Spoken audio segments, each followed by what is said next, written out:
বয়স্ক আছেন, একটু ধরে ধরে নামিয়ে দেওয়ার একটু ব্যবস্থা করুন। দিলাম, দেখুন তো আগে।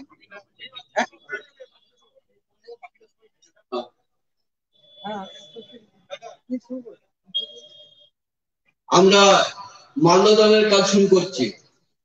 প্রথমেই প্রতিকৃতিতে মাল্যদান করবেন আজকের সভার সভাপতি কমরেড অচিন্ত মল্লিক।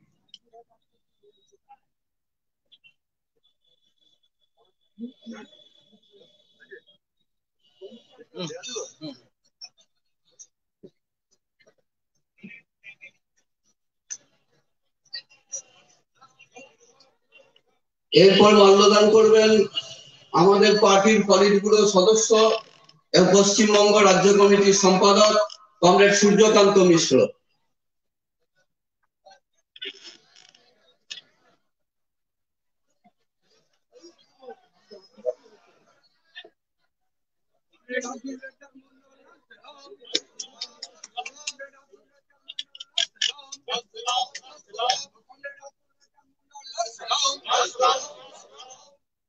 এরপর মাল্যদান করবেন আমাদের পার্টির কেন্দ্রীয় কমিটির সদস্য কমরেড মদন ঘোষ, কমরেড আব্দুর রাজ্জাক মন্ডল লাল সেলাম, কমরেড রাজ্জাক মন্ডল অমর রহে। এরপর মাল্যদান করবেন আমাদের পার্টি কেন্দ্রীয় কমিটির সদস্য কমরেড আবাস রায় চৌধুরী।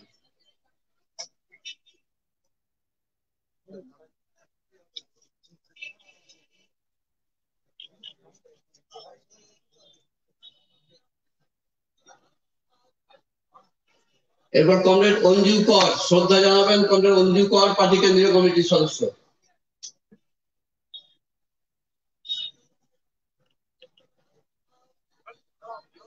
আমাদের যুক্ত বর্ধমান জেলার সম্পাদক এবং রাজ্য কমিটির সদস্য, রাজ্য কৃষক সভার সম্পাদক কমরেড অমল হালদার।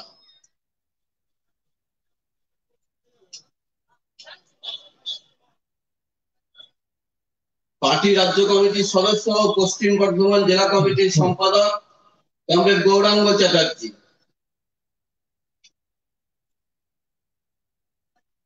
প্রয়াত কমরেড আব্দুর রাজ্জাক মন্ডল লাল সেলাম, প্রয়াত কমরেড আব্দুর রাজ্জাক মন্ডল অমর রহে।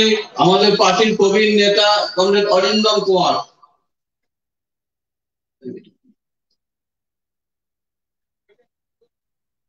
প্রয়াত কমরেড রাজ্জাক মন্ডল লাল সেলাম, প্রয়াত কমরেড আব্দুর রাজ্জাক মন্ডল লাল সেলাম।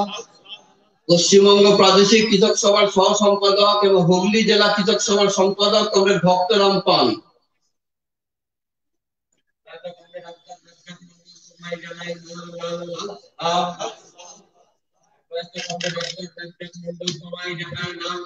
শ্রদ্ধা জানাবেন আমাদের পার্টির প্রবীণ নেতা দুর্গাপুরের বিধায়ক কমরেড সন্তোষ দেব রায়।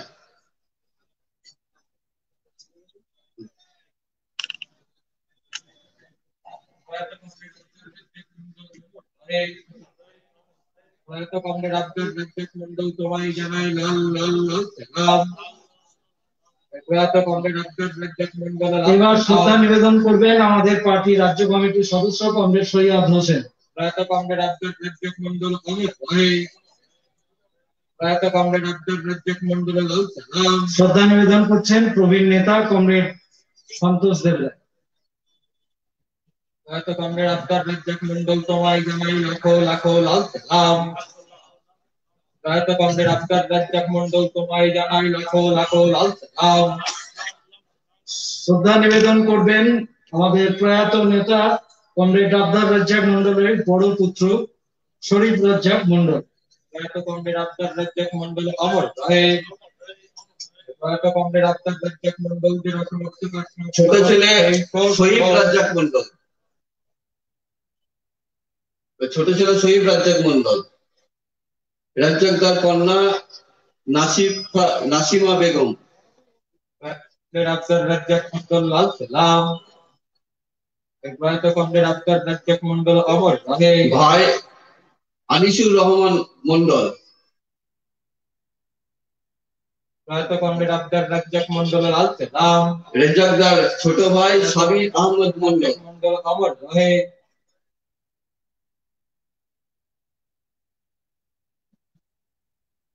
প্রয়াত কমরেড আবদার রাজ্জাক মন্ডলের অসমাপ্ত কাজ সমাপ্ত করছি করবো।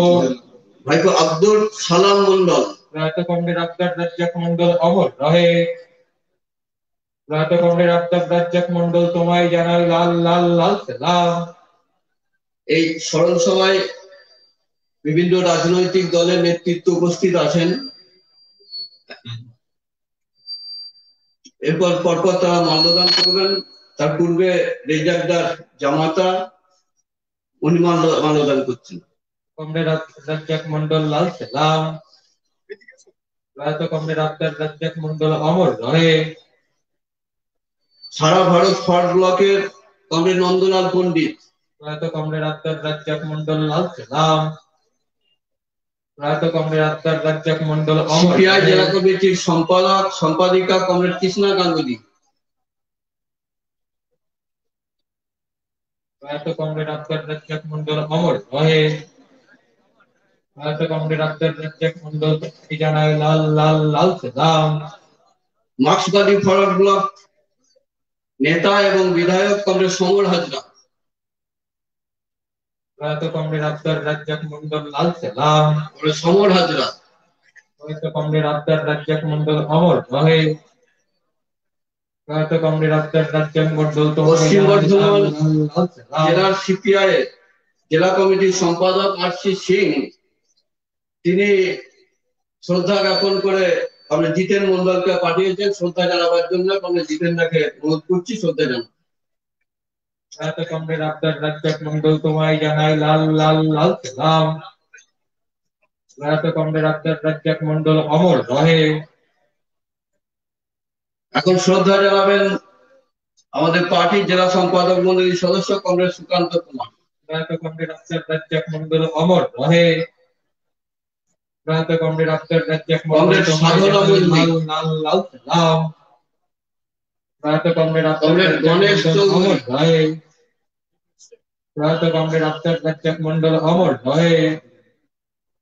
প্রয়াত কমরেড আবদার রাজ্জাক মন্ডল তোমায় জানাই লাল লাল লাল সালাম। কমরেড তাপস সরকার। প্রয়াত কমরেড আবদার রাজ্জাক মন্ডল অমর রহে। প্রয়াত কমরেড আবদার রাজ্জাক মন্ডল তোমায় জানাই লাল লাল লাল সালাম। প্রয়াত কমরেড আবদার রাজ্জাক মন্ডলের অসমাপ্ত কাজ কমরেড অপূর্ব চ্যাটার্জি। ও প্রয়াত কমরেড আবদার রাজ্জাক মন্ডল লাল সালাম। তো কমরেড আবদার রাজ্জাক মন্ডল অমর রহে। কমরেড সুদীপ্ত বাগচি। আবদার রাজ্জাক মন্ডল লাল সালাম। প্রয়াত কমরেড আবদার রাজ্জাক মন্ডল অমর রহে। কমরেড সমর ঘোষ মন্ডল তোমায় জানাই লাল লাল লাল সালাম। প্রয়াত কমরেড আবদার রাজ্জাক মন্ডল অমর রহে। প্রয়াত কমরেড আবদার রাজ্জাক মন্ডলের অসমাপ্ত কাজ সমাপ্ত করছি করবো। কমরেড সুপল শিকদার। প্রয়াত কমরেড আবদার রাজ্জাক মন্ডল লাল সালাম। পশ্চিম বর্ধমান জেলা সম্পাদক মন্ডল অমর রহে। সরকার। প্রয়াত কমরেড আবদার রাজ্জাক মন্ডল লাল সালাম। প্রয়াত কমরেড আবদার রাজ্জাক মন্ডল অমর রহে। জেলা কমিটির সদস্য যারা এখানে উপস্থিত আছেন তাদের একে একে এসে মাল্যদান করতে অনুরোধ করছি। প্রয়াত কমরেড আবদার রাজ্জাক মন্ডল লাল সালাম। পূর্ব বর্ধমান জেলা কমিটির সদস্য যারা এখানে মাল্যদান করতে অনুরোধ করছি। তারপর পশ্চিম বর্ধমান জেলা কমিটির সদস্য যারা এখানে উপস্থিত আছেন তাদের মাল্যদান করার জন্য অনুরোধ করছি। প্রয়াত কমরেড আবদার রাজ্জাক মন্ডল লাল সালাম। প্রয়াত কমরেড আবদার রাজ্জাক মন্ডল অমর রহে। প্রয়াত কমরেড আবদার রাজ্জাক মন্ডলের অসমাপ্ত কাজ সমাপ্ত করছি করবো।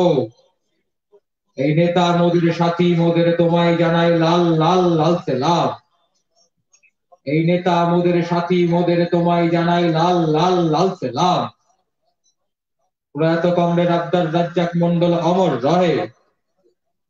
প্রয়াত কমরেড আবদার রাজ্জাক মন্ডল সমাপ্ত করছি করবো। প্রয়াত কমরেড আবদার রাজ্জাক মন্ডল লাল সালাম।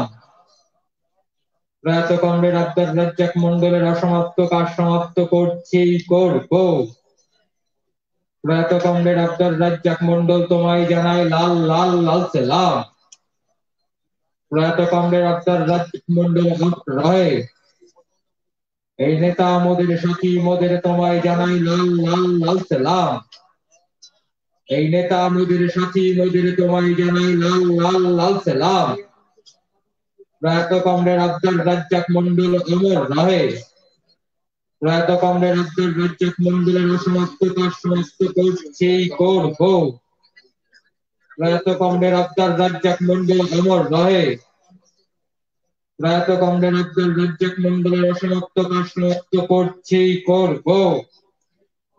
প্রয়াত কমরেড আব্দুল রাজ্জাক মন্ডল লাল সালাম। এরিয়া কমিটির সম্পাদক যারা এখানে উপস্থিত আছেন পূর্ব এবং পশ্চিম দুটো জেলারই এখানে মাল্যদান করার জন্য অনুরোধ করছি। পার্টি এরিয়া কমিটির সম্পাদক যারা এখানে উপস্থিত আছেন তাদের মাল্যদান করার জন্য প্রয়াত কমরেড আব্দুল রাজ্জাক মন্ডল তোমায় জানাই লাল লাল লাল সালাম। প্রয়াত মন্ডল অমর রহে। প্রয়াত কমরেড আব্দুল রাজ্জাক মন্ডল লাল সালাম। প্রয়াত কমরেড আব্দুল রাজ্জাক মন্ডল অমর রহে। প্রয়াত কমরেড আব্দুল রাজ্জাক মন্ডলের অসমাপ্ত কাজ সমাপ্ত করছি করব। প্রয়াত কমরেড আব্দুল রাজ্জাক মন্ডল তোমায় জানাই লাল লাল লাল সালাম। সামনে প্রয়াত কমরেড প্রতিকৃতি দেওয়া আছে। অমর রহে। এখানে সবাই তো আসতে পারছেন না, যে সমস্ত মানুষজন এখানে এসেছেন তাদের অনুরোধ করছি ওই প্রতিকৃতিতে ফুল রাখা আছে ওইখানে মাল্যদান করে শ্রদ্ধা জানাবার জন্য অনুরোধ করছি। প্রয়াত কমরেড আব্দুল রাজ্জাক মন্ডল অমর রহে। প্রয়াত কমরেড আব্দুল রাজ্জাক মন্ডলের অসমাপ্ত কাজ সমাপ্ত করছি করব। প্রয়াত কমরেড আব্দুল রাজ্জাক মন্ডল তোমায় জানাই লাল লাল লাল সালাম। এই নেতা মোদের সাথী মোদের তোমায় জানাই লাল লাল লাল সালাম।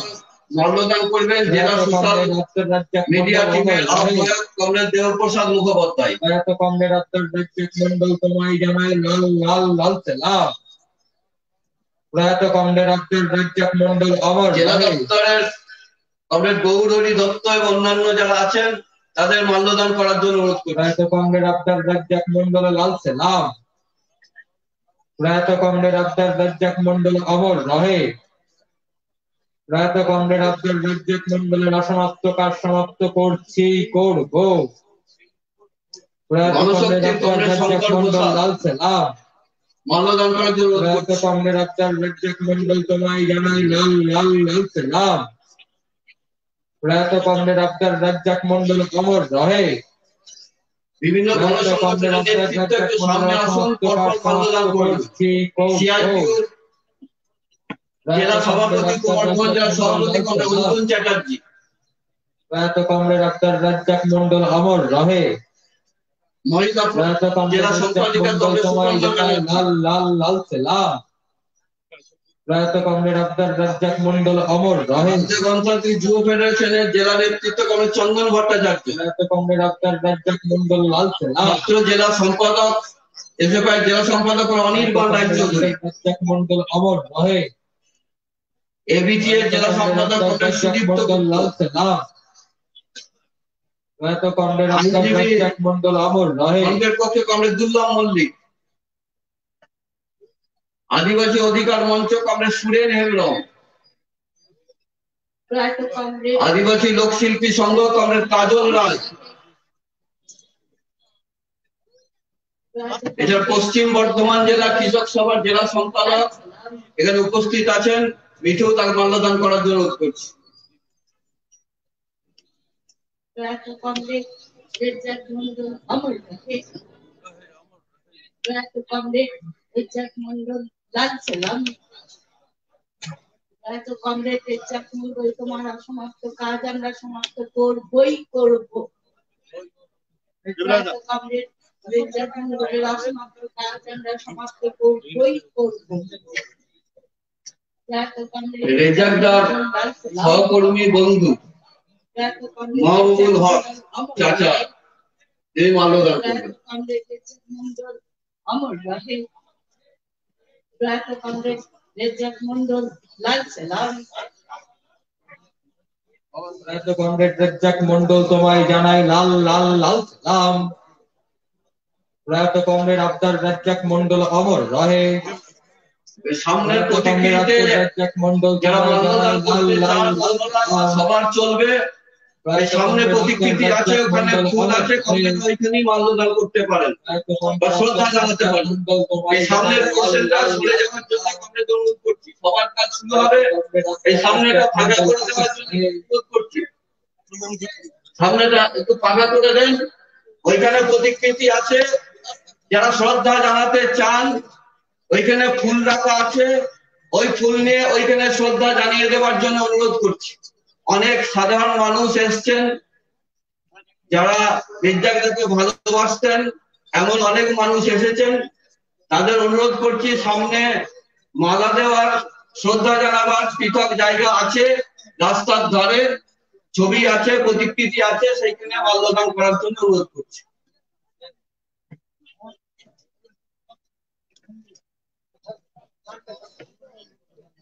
প্রথমেই সঙ্গীতের মধ্যে দিয়ে আমাদের সবার কাজ শুরু হবে।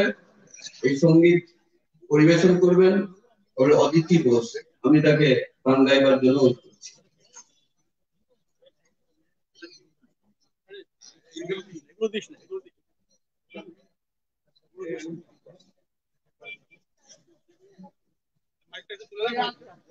মাইকেল লাগবে, ওগুলো অফ করবি না।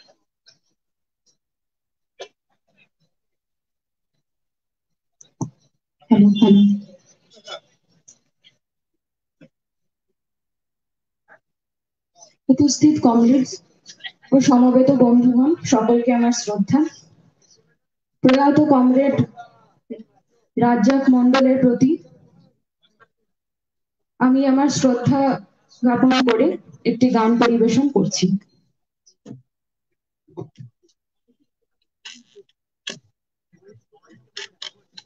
তুমি রবে নীরবে তুমি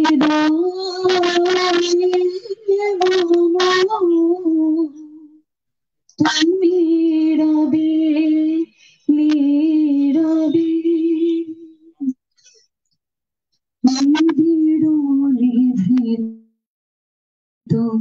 পূর্ণিমা নিশীথিনী সম, তুমি রবে নীরবে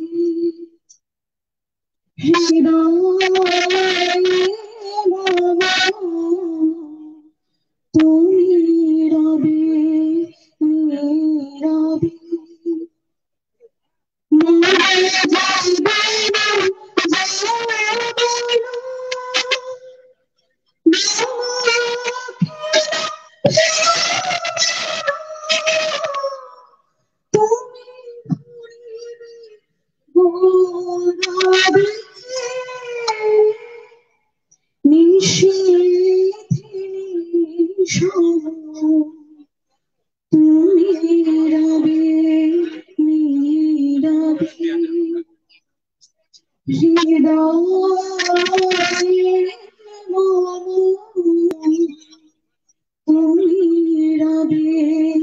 নীরবে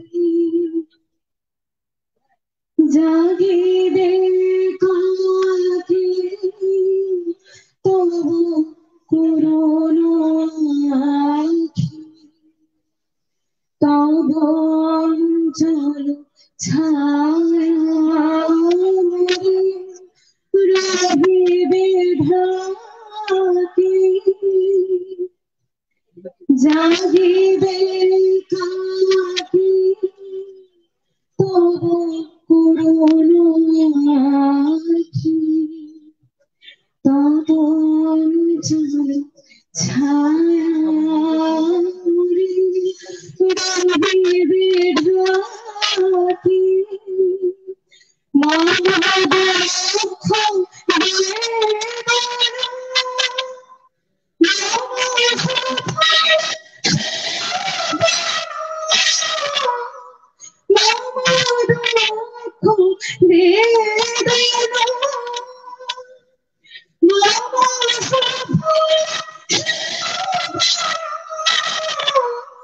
তুমি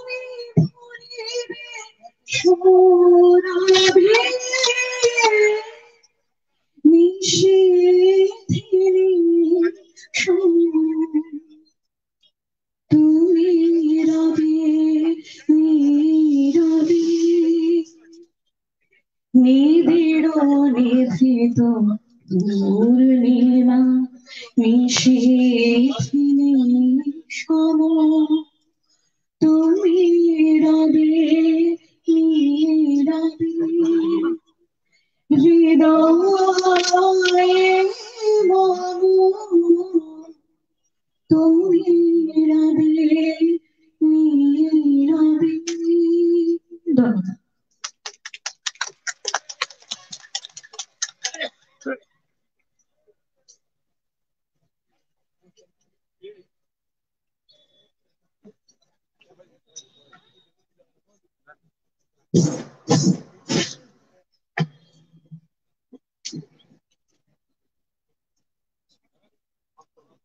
মঞ্চে উপস্থিত আমাদের পার্টি রাজ্য সম্পাদক সহ অন্যান্য নেতৃবৃন্দ,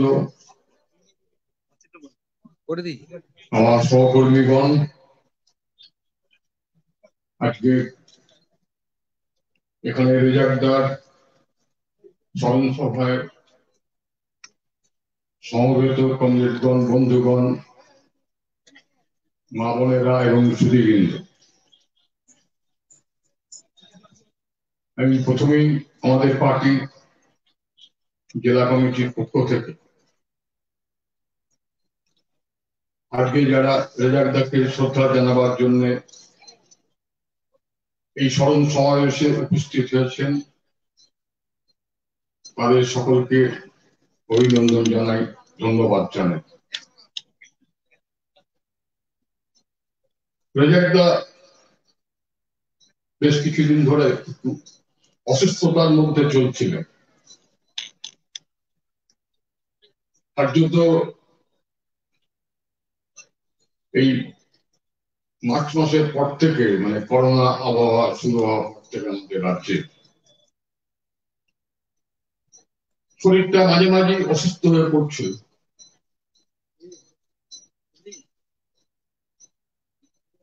পার্টির জেলা কমিটি সভা অথবা জেলা সম্পাদক মন্ডলীর সভাতেও নিয়মিত হাজির থাকতে পারছিলেন। অসুস্থতা নিয়েও, শরীর নিয়েও এলাকার পার্টির কাজে সামর্থ্য অনুযায়ী চেষ্টা করে গেছেন যতটা সম্ভব তার পক্ষে সেই সময় দাঁড়িয়ে দৈনন্দিন কাজে অংশগ্রহণ করতে।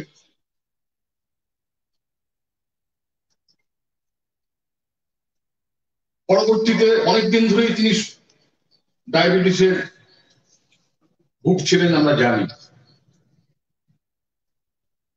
রেজাকদার স্ত্রী মানে আমাদের বৌদি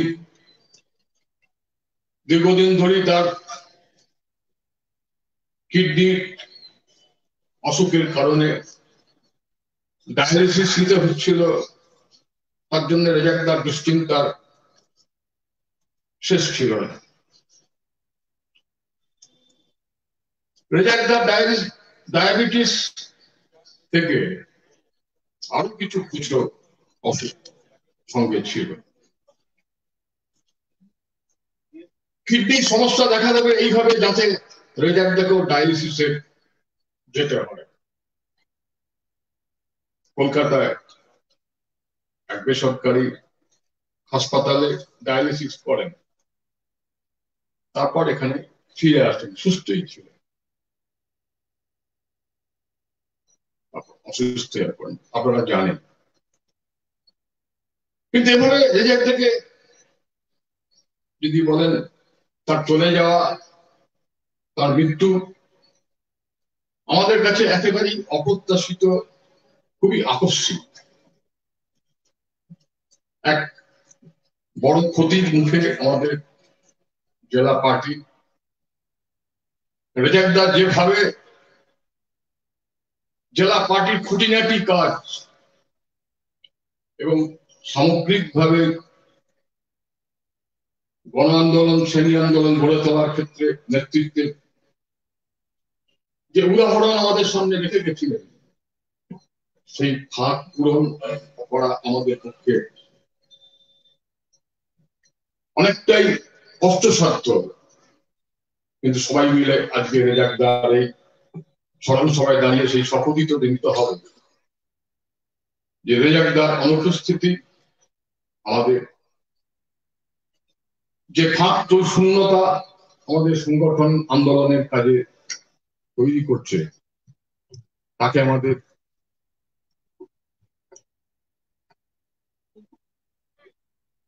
আমাদের সবাই মিলে পূরণ করতে হবে। সেই শপথ নেওয়ার জন্যই আমাদের এখানে আসা। আমি বেশি কথায় যাব না। রেজাকদার মতো মানুষ খুব কমই দেখেছি আমরা পার্টি জীবনে, আমার ব্যক্তিগত জীবনে আমি বলতে পারি। একজন ভালো মানুষ বলতে যা বোঝায় আমরা সবাই জানিও এটা। একটা ভালো কমিউনিস্ট হতে গেলে আগে একটা ভালো মানুষ হতে হয়। কার্যত রেজাকদা ছিলেন তার সেই চারিত্রিক বৈশিষ্ট্যের মধ্যে সেই বিরল দৃষ্টান্তের অধিকারী। এত কাজ করতেন, এত উচ্চতর নেতৃত্বে নিজেকে, তার যোগ্যতা তার কাজের মধ্যে দিয়ে নিজেকে প্রতিষ্ঠিত করেছিলেন। কখনো নিজেকে জাহির করার মানসিকতা আমাদের চোখে কখনো ধরা পড়েনি। আমাদের অনেক আগে থেকেই নেতৃত্বে তিনি ছাত্র আন্দোলনের মধ্যে দিয়ে কিন্তু এবং সামগ্রিকভাবে বয়স সমস্ত দিক থেকেই কিন্তু আমাদের সঙ্গে কথা বলার সময়, আলোচনার সময় যে মনোভাব, যে দৃষ্টিভঙ্গি নিয়ে একটা কমিউনিস্ট দৃষ্টিভঙ্গি নিয়ে বলার কথা দরকার রেজাকদার কাছে শেখা। কার্যত তার জীবন থেকে আমাদের অনেক কিছু শিক্ষা আমরা পেয়েছি। সেই শিক্ষাকে রপ্ত করে আয়ত্ত করে আমাদের আগামী দিনে তার মতো করে আমাদের পার্টির দৈনন্দিন কাজ, আজকের দিনে মানুষকে ঐক্যবদ্ধ করা, যে বড় লড়াইয়ের সামনে আমরা উপস্থিত, যে বড় লড়াইয়ের মুখোমুখি আমাদের দাঁড়াবার যোগ্যতা অর্জন করা, এই সব ক্ষেত্রে আমাদের রেজাকদাকে অনুকরণ আমাদের করতে হবে। আমি বাড়তি কথায় যাব না। কমরেড অমল হালদারের এখানে বক্তৃতা করার কথা, কিন্তু গত 3 দিন ধরে ওই কলকাতা সমাবেশের পর থেকে তিনি রেজাকদা স্মরণ সভা বলে আসতে বাধ্য হয়েছেন শ্রদ্ধা জানাবার জন্য, কিন্তু তিনি বক্তব্য রাখতে পারবেন না, তার শারীরিক অসুস্থতার কারণে তিনি আগে সকালেই জানিয়েছেন। কিন্তু আমি আমার কথা বাড়াবো, আমি শোক প্রস্তাব সরাসরি আপনাদের সামনে উত্থাপন করছি। ইতিমধ্যে আপনাদের কাছে শোক প্রস্তাব পৌঁছে দেওয়ার ব্যবস্থা আমাদের কমরেডরা যারা আছেন তারা করছেন বা করেছেন। কমরেড আবদার রাজ্জাক মন্ডল স্মরণ সভা 18 ডিসেম্বর 2020, পারাজ, গলসি, পূর্ব বর্ধমান। ভারতের কমিউনিস্ট পার্টি মার্ক্সবাদী পূর্ব বর্ধমান জেলা কমিটি আহত আজকের এই স্মরণ সভা বিনম্র চিত্তে শ্রদ্ধা জ্ঞাপন করছে প্রয়াত কমরেড রাজ্জাক মন্ডলের প্রতি।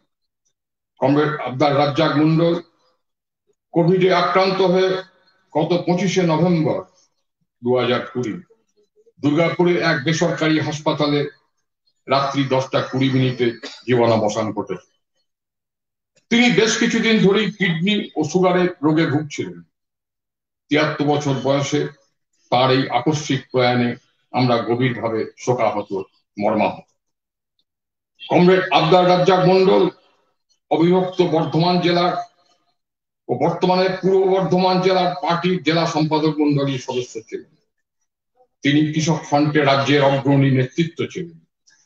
গত শতকের 6 ও 7-এর দশকে সন্ত্রাসের আবহে ছাত্র আন্দোলনের মধ্যে দিয়ে বামপন্থার প্রতি আকৃষ্ট হন। দেশের স্বাধীনতা লাভের ঠিক প্রাক্কালে 5ই জুলাই 1947 সালে পারাজে তার জন্ম। পারাজ সন্নিকটে রামগোপালপুর ও পারাজ স্কুলে তিনি পড়াশোনা করেন। পরে ঘুষকরা কলেজ থেকে কলা বিভাগে স্নাতক হন ও বর্ধমান বিশ্ববিদ্যালয় থেকে স্নাতকোত্তর ডিগ্রি অর্জন করেন। এছাড়াও সুরেন্দ্রনাথ কলেজ থেকে আইনেও স্নাতক ডিগ্রি অর্জন করেন।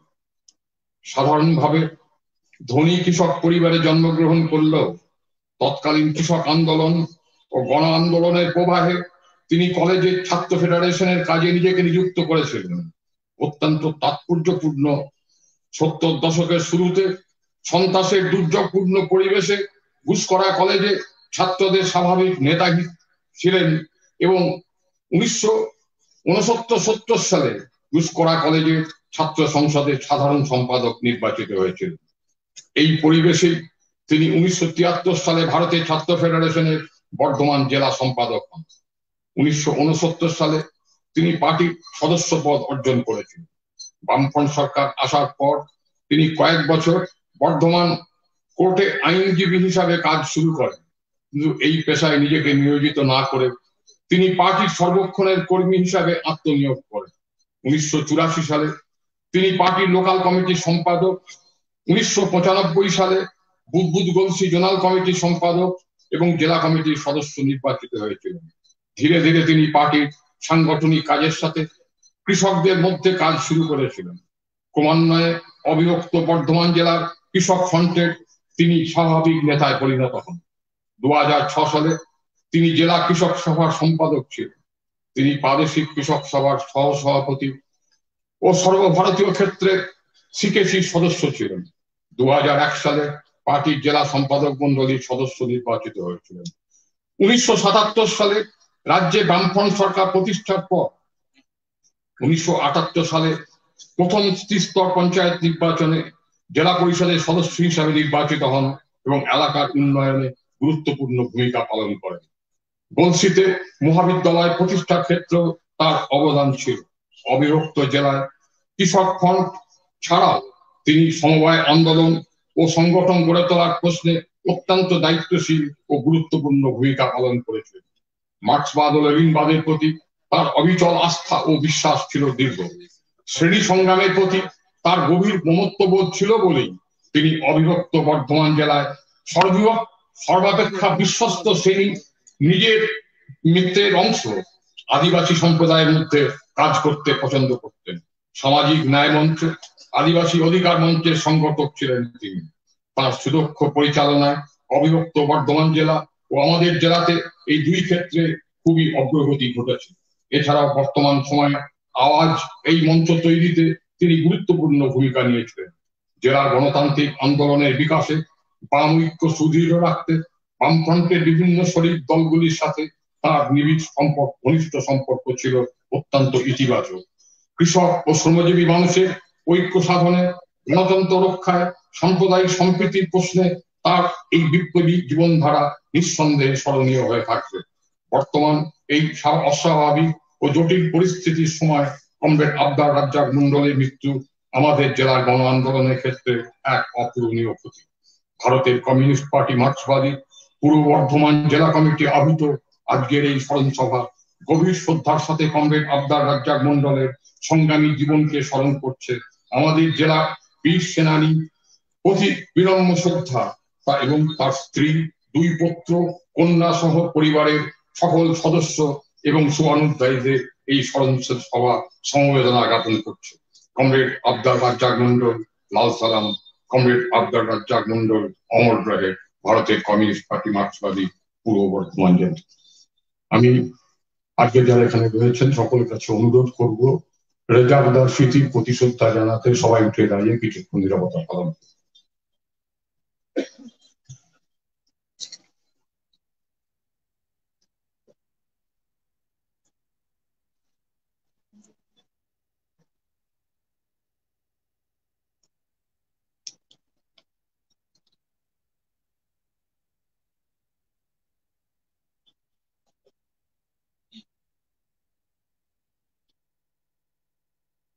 বসুন। এখন এই স্মরণ সমাবেশে বক্তব্য রাখবেন আমাদের পার্টির কেন্দ্রীয় কমিটির সদস্য কমরেড মদন ঘোষ। আমি তাকে তার বক্তব্য রাখার জন্য আহ্বান করছি।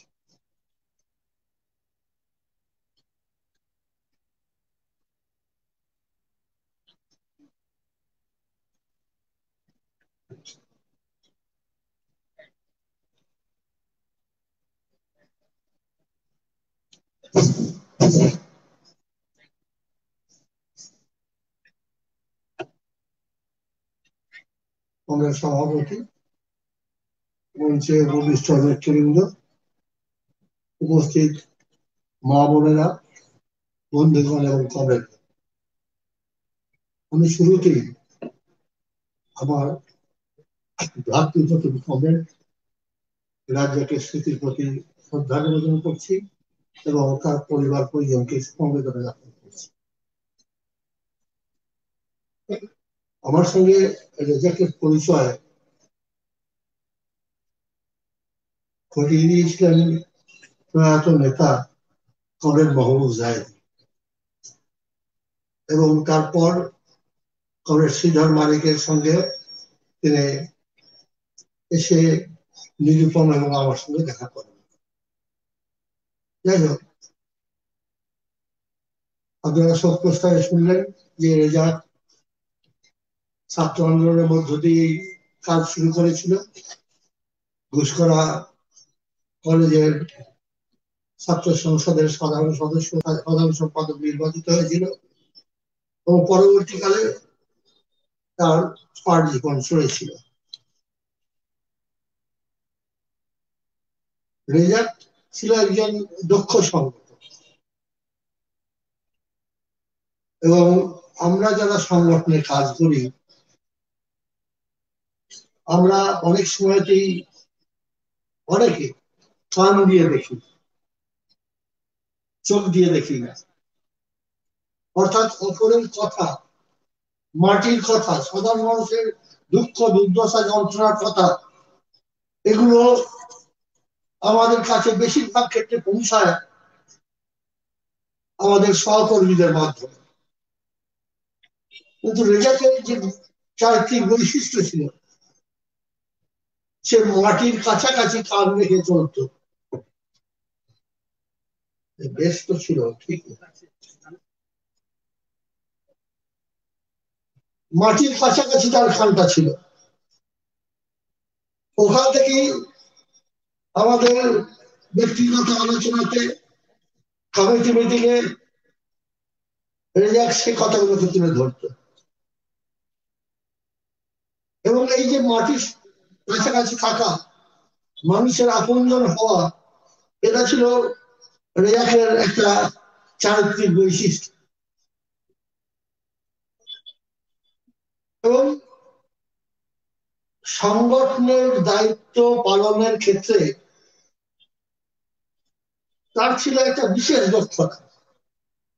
আপনারা সব প্রস্তাব শুনলেন যে কৃষক সংগঠনে কাজ করেছে, পার্টির জেলা সম্পাদকীয় সদস্য হিসেবে বিভিন্ন এলাকায় কাজ করেছে, অনেকগুলো গণসংগঠনকে বিকশিত করার ক্ষেত্রে তার একটা গুরুত্বপূর্ণ ভূমিকা ছিল। আমাদের জেলার সমবায় আন্দোলনের অন্যতম গুরুত্বপূর্ণ নেতা ছিলেন কমরেড অশোক বন্দ্যোপাধ্যায়। অশোক বন্দ্যোপাধ্যায় যখন রাজ্যের দায়িত্বে চলে গেলেন সমবায় আন্দোলনে, আমাদের জেলার সমবায় আন্দোলনকে গড়ে তোলার ক্ষেত্রে, তাকে দেখভালের ক্ষেত্রে, পরিচালনা করার ক্ষেত্রে একটা গুরুত্বপূর্ণ ভূমিকা পালন করেছে। এবং সেই সময়তে আমাদের কৃষকদের মধ্যে ঋণ বিলি, বিশেষ করে স্বল্পকালীন এবং মধ্যকালীন ঋণ বিলি, শর্ট টার্ম এবং মিডিয়াম টার্ম ঋণ বিলির ক্ষেত্রে ওই জায়গায় একটা বিশেষ ভূমিকা ছিল। সঙ্গে সঙ্গে যতগুলো সাধারণ সমবায় ছিল তার মাধ্যমে যেমন ঋণ বিলি হতো, সেই ঋণ আদায়ের ক্ষেত্রে অনেক ক্ষেত্রে রেজাক সামনে মিটিং করতো এবং একটা সময় আমাদের জেলায় সমবায় ব্যাংকের ঋণ আদায়ের ক্ষেত্রে 99% অধিক ঋণ আদায় হতো।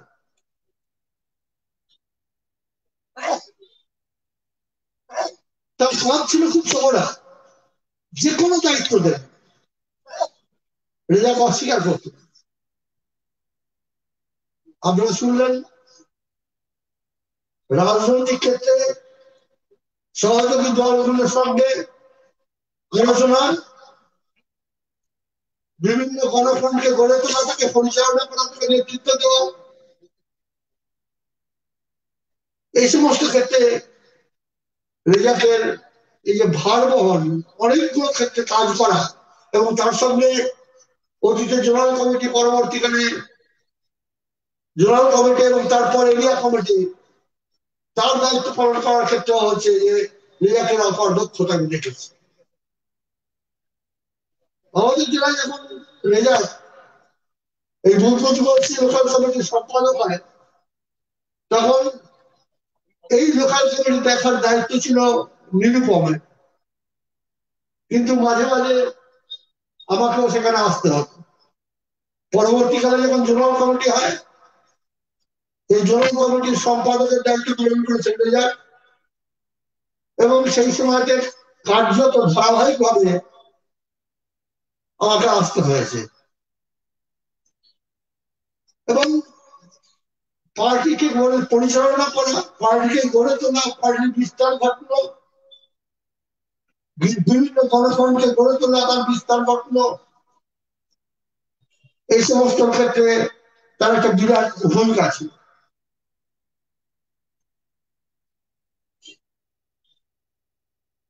একটা লক্ষণীয় বিষয় হচ্ছে এই যে মানুষের মধ্যে এমনই তার প্রভাব ছিল, রেজাক গিয়ে দাঁড়িয়ে কোনো কথা বললে এই এলাকায়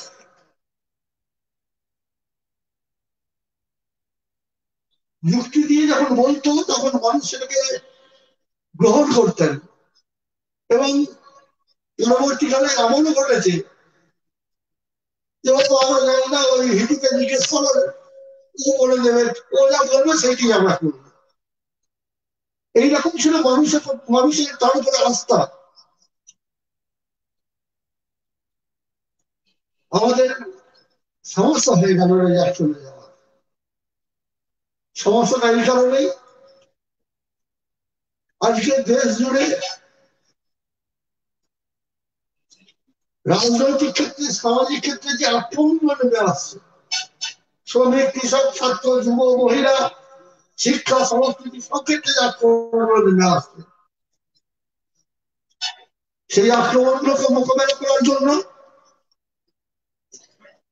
মানুষের কাছে পৌঁছানো, মানুষের কাছে যাওয়া, মানুষকে সমবেত করা, মানুষকে সঠিক দিক নির্দেশ করা, এই যে দায়িত্ব, এই দায়িত্ব পূরণের ক্ষেত্রে আপাতত খানিকটা আমাদের অসুবিধার মধ্যে পড়তেই হলো রেজাকের অনুপস্থিত কারণে। আমরা নিশ্চিন্ত থাকতে পারতাম, পার্টি নিশ্চিন্ত থাকতে পারত রেজাককে একটা দায়িত্ব দেওয়ার পর, কিন্তু রেজাক আমাদের ছেড়ে চলে গেল। রেজাকের স্ত্রী দীর্ঘদিন ধরেই হচ্ছে ডায়ালিসিস চলছিলাম, দেখা হলে আগে খোঁজ নিতাম যে কেমন আছে। রেজাকের পায়ের একটা প্রবলেম ছিল, পাটা কেমন আছে, এই সমস্ত সাধারণ ভাবে তার শরীর স্বাস্থ্য সম্পর্কে কথাবার্তা হতো, পারিবারিক বিষয় সম্পর্কে কথা হতো, কিন্তু কোনোদিন ভাবিনি যে রেজাকের সুগার হবে, রেজাকের প্রেশার বাড়বে, এগুলো সাধারণভাবে ব্যক্তিগতভাবে আমার চিন্তার মধ্যে আসতো না। কারণ আগে অত্যন্ত পরিশ্রম করতো, ছুটোছুটি করতো, দৌড়ঝাঁপ করতো, তার ফলে এই ধারণাটা আমার মধ্যে গড়ে উঠেছে। রেজাক যখন কোভিড আক্রান্ত হলো, যখন বর্ধমানে কোভিড হাসপাতালে ভর্তি হলো, ওইটার পরিচালনার সঙ্গে যিনি যুক্ত আছেন ডাক্তারবাবু, তার সঙ্গে আমি যখন টেলিফোনে কথাবার্তা বললাম এবং বললাম ভাইটাল ক্রিটিক্যাল, কারণ ব্লাড সুগার আছে, কোভিড হয়েছে। ডাক্তারবাবু বললেন, আমার থেকে বয়সে কম, আমাকে দাদাই বলেন, দাদা খুব মুশকিল হয়ে গেল, এইরকম পেশেন্ট, ক্রিটিক্যাল পেশেন্ট হ্যান্ডেল করা খুবই কঠিন, তবু আমরা চেষ্টা করব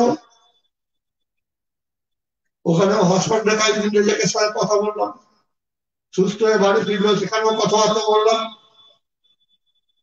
তারপরে আবার আক্রান্ত হয়ে এবং এই নেওয়ার জন্য ডায়ালিসিসের জন্য দুর্গাপুরের হাসপাতালে ভর্তি হলো। যখন রিনু আমাকে টেলিফোন করে বললো যে মহল্লা একটা বড় দুর্ঘটনা ঘটে গেছে, রেজাল্ট আর নেই,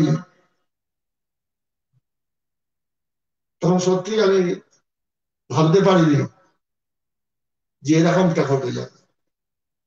যাই হোক, মানুষ তো চিরকাল বেঁচে থাকবে না। আমরা যখন স্মরণ সভাগুলো করি এই লক্ষ্য নিয়ে করি যে আমাদের প্রয়াত কমরেড তার যে গুণাবলী, সেই গুণাবলীকে আমরা যাতে আয়ত্ত করতে পারি, আমাদের ভবিষ্যৎ প্রজন্মের কমরেডরা যাতে আয়ত্ত করতে পারেন এবং সেগুলিকে মানুষের কাছে প্রয়োগ করতে পারেন।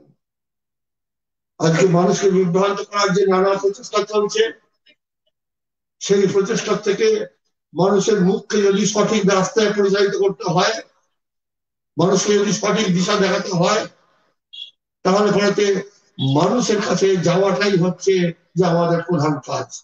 মানুষের কাছে যাওয়া অর্থ এটা নয় যে পরিবারের প্রধানের কাছে যাওয়া, তিনি পুরুষ হন বা মহিলা হন। মানুষের কাছে যাওয়া অর্থ হচ্ছে একদম যুবক যুবতী থেকে শুরু করে পরিবারের প্রত্যেকটা মানুষের সঙ্গে কথা বলা, তাদের আজকের দেশের এবং রাজ্যের বাস্তব পরিস্থিতি তাদের কাছে তুলে ধরা।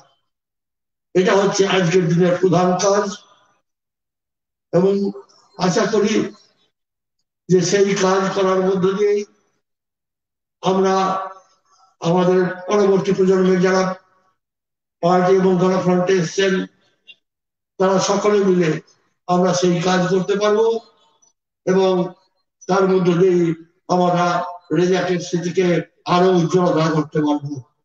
আমি শেষ করছি পুনরায় রেজাকের পরিবারের প্রতি, তার স্ত্রী, তার পুত্রদের, পুত্রবধূর, মেয়ের সকলের কাছে সমবেদনা জ্ঞাপন করে আমি আমার বক্তব্য শেষ করছি এবং কমরেড আবদার রেজাক মন্ডলের প্রতি আমার আন্তরিক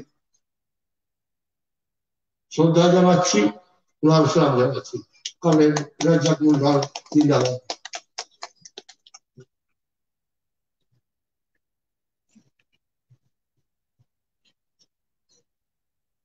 এখন আমাদের সামনে রেজাকদার জীবন, আজকের আমাদের করণীয় কাজ এ সম্পর্কে বলবেন আমাদের পার্টির রাজ্য কমিটির সম্পাদক কমরেড সূর্যকান্ত মিশ্র। রেজাকদা মারা যাওয়ার এক দুদিন পরেই রাজ্য সম্পাদককে আমি যখন টেলিফোনে বলেছিলাম যে রেজাকদার স্মরণ সভাতে আপনাকে আসতে হবে, উনি অত্যন্ত আগ্রহ ভরে স্মরণ সভায় আসার সম্মতি জানিয়েছিলেন। রেজাকদার আজকের এই স্মরণ সমাবেশে তিনি উপস্থিত থাকায় আমাদের যারা আজকে উপস্থিত হয়েছেন আমরা সকলেই তাকে অভিনন্দন জানাই। তার কাছ থেকে আজকে তার বক্তব্যের মধ্য দিয়ে আমরা যে শিক্ষা গ্রহণ করব তা নিয়ে নিশ্চিতভাবেই আমাদের কর্মক্ষেত্রে মাঠে ময়দানে আমাদের যেতে হবে। আমি কমরেড সূর্যকান্ত মিশ্রকে তার বক্তব্য রাখার জন্য আহ্বান।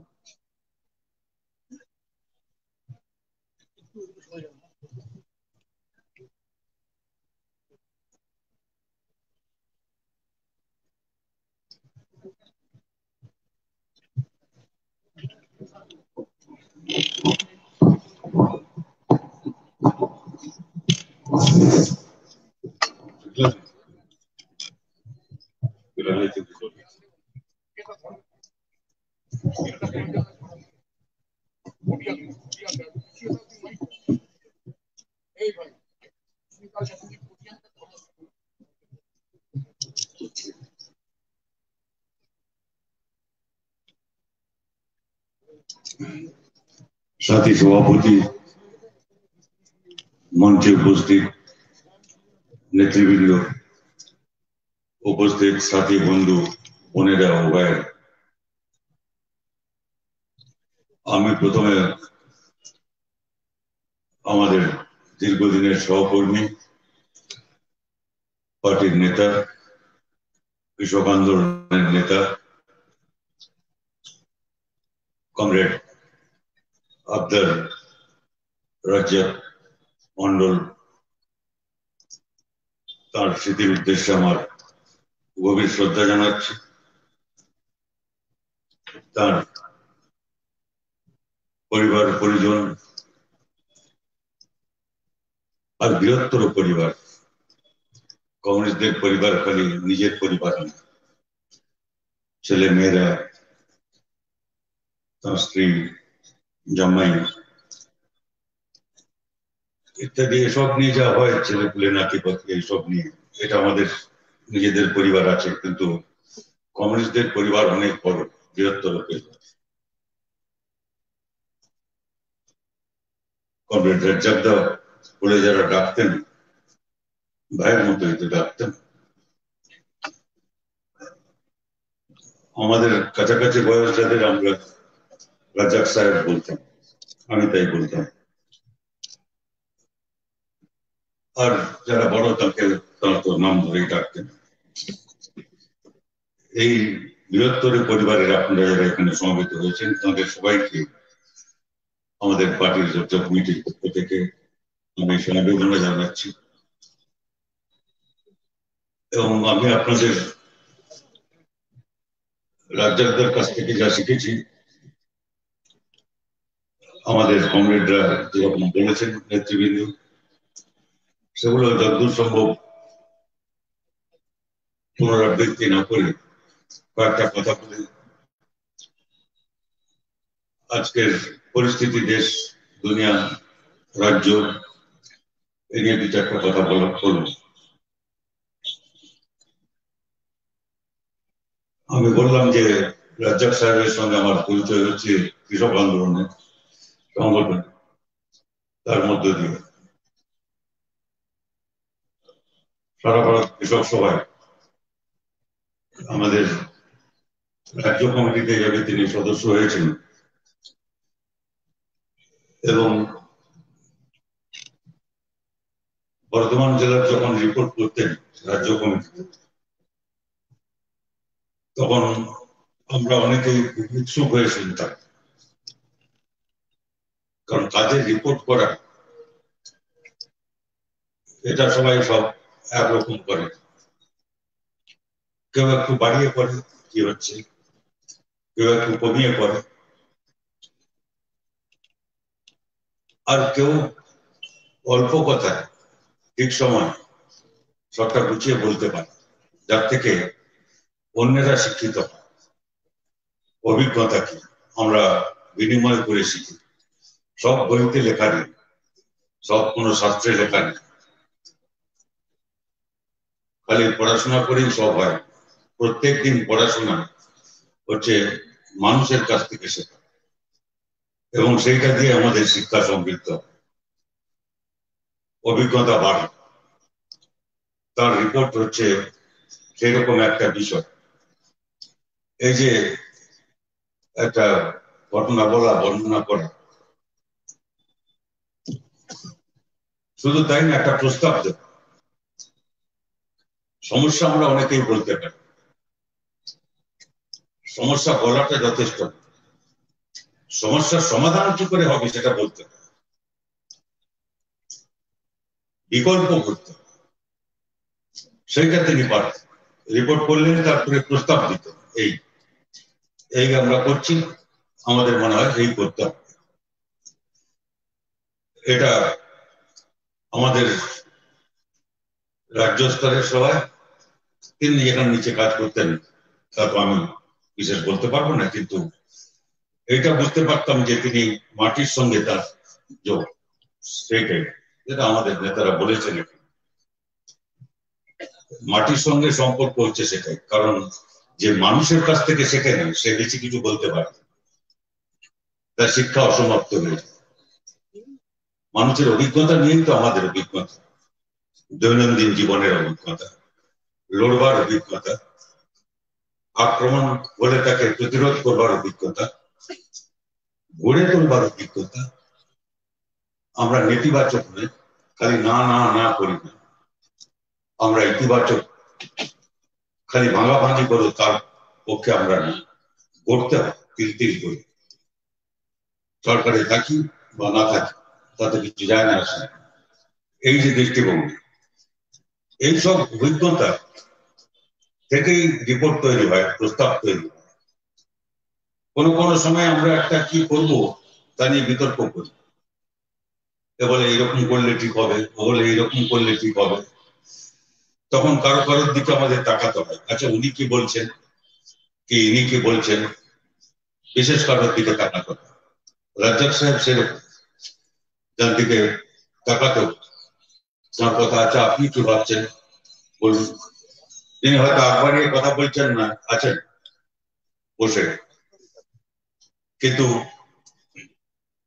কি ভাবছেন তার কাছ থেকে শুনতে হচ্ছে, শিক্ষা নেওয়ার জন্য। সেই দিক দিয়ে তিনি খালি আমার সহকর্মী ছিলেন, আমাদের সহকর্মী ছিলেন এটা বললে যথেষ্ট হবে। সেই দিক দিয়ে তিনি শিক্ষক, পথপ্রদর্শক অনেক ব্যাপার, এবং নানান রকম অভিজ্ঞতা। এখানে যারা শোক প্রস্তাবে বলা হয়েছে সেসব সব কথাই প্রায় বলতে হয়েছে, কাজে তার বাইরে আমি কিছু বলতে পারি না। আমাদের নেতৃবৃন্দের মধ্যে যা বলেছেন, মদনবাবু যা বলেছেন, অজিতবাবু যা বলেছেন, এইসব কথা মানে পরে খুব বেশি কথা কিছু ওর সম্পর্কে আমি বলতে পারি। আর আপনাদের সামনে তো নয়, আপনারা অনেক কাছ থেকে দেখেছেন, আপনারা যেরকম চিনবেন ওকে আমি তো তার চেয়ে বেশি চিনতে পারি না। কিন্তু এত রকম কাজ, যে কোনো বিষয়ে অভিজ্ঞতা, লেখাপড়ায় যেরকম তিনি এইখানে স্কুল থেকে, স্থানীয় স্কুল থেকে, তারপরে পুষ্করা থেকে আরম্ভ করে বর্ধমান বিশ্ববিদ্যালয় কি আইন পড়া কলকাতায় সব কিছু নিয়ে, এবং ছাত্র আন্দোলনে সেখান থেকে শুরু, এটা একটা বড় ব্যাপার। এটা বিশেষ করে আমাদের বোঝা দরকার আছে, সবার জন্যই এটা বোঝা জরুরি যে এই রাজ্জাকদার যে প্রজন্ম, আমাদের সমবয়সী যারা কাছাকাছি, আমরা সব 70 পেরিয়ে গেছি যারা, তাদের কথা বলছি আমি বিশেষ করে, তাদের বুঝতে হবে যে আমরা একদিন ছাত্র ছিলাম, আর তখন পার্টিতে এসেছি, আর তারপরে উপরে উপরে উপরে সব করতে গিয়ে ছাত্র লেখাপড়া শেষ হয়েছে, কাজ করছি। আমি তো ডাক্তারি করতাম, আপনারা হয়তো জানেন। তো পার্টি বললো যে তোমাকে সর্বক্ষণের কর্মী হতে হবে, ছেড়ে একদিনের কথা, তাই সব ছেড়ে সর্বক্ষণের কর্মী। কৃষক আন্দোলন, কৃষক আন্দোলন, কি জমি, কাকে পাট্টা বলে, কাকে 1 নম্বর কোচিয়ান বলে, এসব কিছু জানতাম, শিখেছি। ওটা তো আমাকে পড়ায় নাই, কেউ ডাক্তারি হোক আর স্কুলে হোক কলেজে হোক, ওইগুলো তো পড়িনি। উনি আইন পড়েছিলেন, কৃষক আন্দোলন করেছেন, রাজ্জাক সাহেব তাঁদের কথা আলাদা, কিন্তু আমি বলছি যে এইসব শিখতে হয়েছে। কিন্তু আমাদের তো বয়স হয়েছে, 1-1.5 বছরের বড় উনি আমার চাইতে কাজে, কিন্তু আমাদের পরবর্তী প্রজন্ম এটা বুঝতে হবে যে তাদের, যারা এখন ছাত্র, এখন যারা যুব, তাদের গড়ে তোলে। আমার ধারণা সেই সব বোধ তার ছিল যে এরপরে কি করতে হবে, ওর পরে। আমরা যদি কেউ ভাবি যে যতদিন আমরা আছি সব ঠিক আছে, তারপরে পরের কি হবে ভবিষ্যৎ যদি না ভাবেন, সংসার যাদের আছে তাদের তো আপনাদের ভাবতে হয়, ছেলে পুলে। আমি যাওয়ার সময় হচ্ছে ছেলে পুলেদের সংসার কি করে চালাতে হবে বুঝে দিতে হয়। আর আমাদের যে বড় সংসার, এই সংসার ছাড়া আমরা কেউ টিকব না। এই সংসারটা যদি না থাকে, যে সংসার, যে ঝান্ডার নিচে আমরা আছি, সেই সংসারটা তো অনেক বড় সংসার, বৃহত্তর পরিবার। সেই পরিবার সেটা কিরকম করে চলবে, তো তার তো ছেলে পুলেদের দেখতে হবে। অনেক রকম কাজের সম্পর্ক তার থেকে, ছাত্রাবস্থা থেকে ওই যে যেসব শুনেছেন আপনারা কোথায় আদিবাসীদের নিয়ে কাজ করা, কি কোথাও এই বিশেষ করে তফসিলি জাতি ইত্যাদি ন্যায় মঞ্চ, যারা সামাজিক অন্যায় শিকার, বৈষম্যের শিকার, তার মধ্যে কাজ করা, আওয়াজ গড়ে তোলা, এই সংগঠন গড়ে তোলা, কৃষক আন্দোলন করছেন তার পাশাপাশি সমবায় আন্দোলন, যেটা বললেন যে কম সুদে কি করে কৃষককে ঋণ দেওয়া যায়, সেখানে তার ভূমিকা। এই সব কিছু নিয়ে একটা খালি ব্যাপার, তার এই যে একটা বহুমুখী কাজ করবার যে অভিজ্ঞতা, এই সব কিছুই আমাদের কাছে শিক্ষণীয় হয়ে থাকে। আমরা তাকে স্মরণ করছি কেন আছে, আমরা স্মরণ সভা কেন করি? এটা নিচক কোনো আনুষ্ঠানিক ব্যাপার না, একটা অনুষ্ঠান করবার জন্য অনুষ্ঠান। কেউ মারা গেছেন, তাকে স্মরণ করবো, ছবিতে মালা দেবো, কিছু বক্তৃতা হবে, ব্যাস, ওই জন্য স্মরণ করি আমরা কাউকে। এই জন্য যে মিলিয়ে দেখি উনি কি পারতেন, উনি কি করেছেন, উনি না থাকায় যে ফাঁকটা হলো সেটা কি করে পূরণ হবে, আমি কি সে কাজ পারবো, কি ওর ছিল, কি আমার নেই। এই জন্যই আমরা শুনি কি চ্যালেঞ্জ এখন, কিভাবে লড়তে হবে, কোন পথে যেতে হবে। যে বললাম আমি ওর দিকে তাকিয়ে থাকতাম যখন আমরা কোনো নিয়ে একটা বিতর্ক করছি, আচ্ছা এটা করবো না ওটা করবো, তখন এই তৈরি নেই, তাহলে করতে তো হবে আপনাদেরকে, আমাদের কাউকে না কাউকে করতে হবে, যে যা স্তরে কাজ করতে হবে। তো সেটা তার জন্য স্মরণ করি আজকের দিনের চ্যালেঞ্জ। ধরুন আমি একটা কথা আপনাদের স্মরণ করিয়ে দিই। আজকে যেটা অর্জুনবাবু বললেন যে উনি যখন ফোন করলেন আমাকে, আমি জানতাম যে একটা কর্মসূচি আছে কলকাতায় আজকে, আমাদের কেন্দ্রীয় কর্মসূচি, কিন্তু আমি তার জন্য অস্বীকার করিনি। আপনারা জানেন যে আজকে আন্তর্জাতিক সংখ্যালঘু অধিকার দিবস আজকে সারা পৃথিবীতে পালিত হচ্ছে। এটা রাষ্ট্রসংঘ তাদের যেরকম একটা সনদ আছে, সেই সনদের ঘোষণা অনুযায়ী সারা পৃথিবীতে আজকে আন্তর্জাতিক সংখ্যালঘু অধিকার দিবস পালিত হচ্ছে।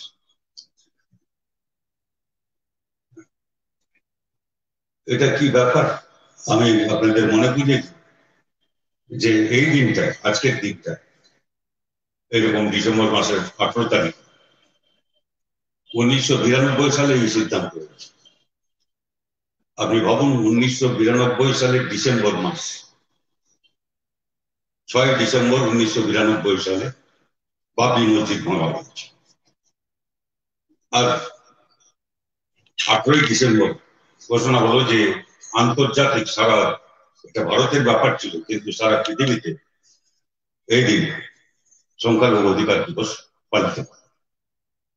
সংখ্যালঘু মানে খালি ধর্মীয় সংখ্যালঘু, হিন্দু কি মুসলমান, হিন্দুরা হয়তো বাংলাদেশে সংখ্যালঘু, এখানে মুসলমান খ্রিস্টান এটা সংখ্যালঘু, এটা ধর্মগত সংখ্যালঘু, ধর্মীয় সংখ্যালঘু, ভাষাগত সংখ্যালঘু।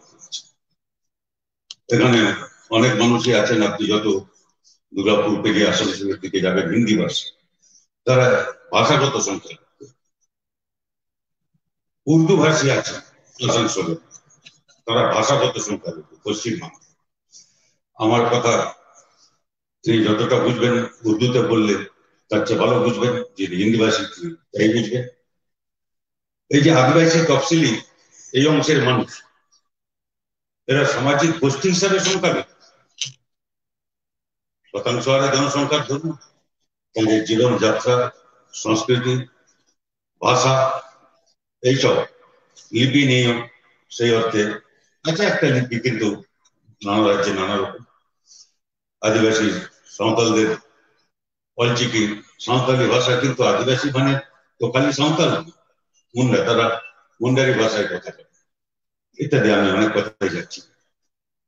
তো সামাজিক গোষ্ঠী আছে, তফসিলি জাতি যাকে সারা দেশে দলিত বলা, তারা তো সংখ্যালঘু একটা সম্প্রদায় হিসেবে, এবং তার মধ্যে নানা সম্প্রদায়,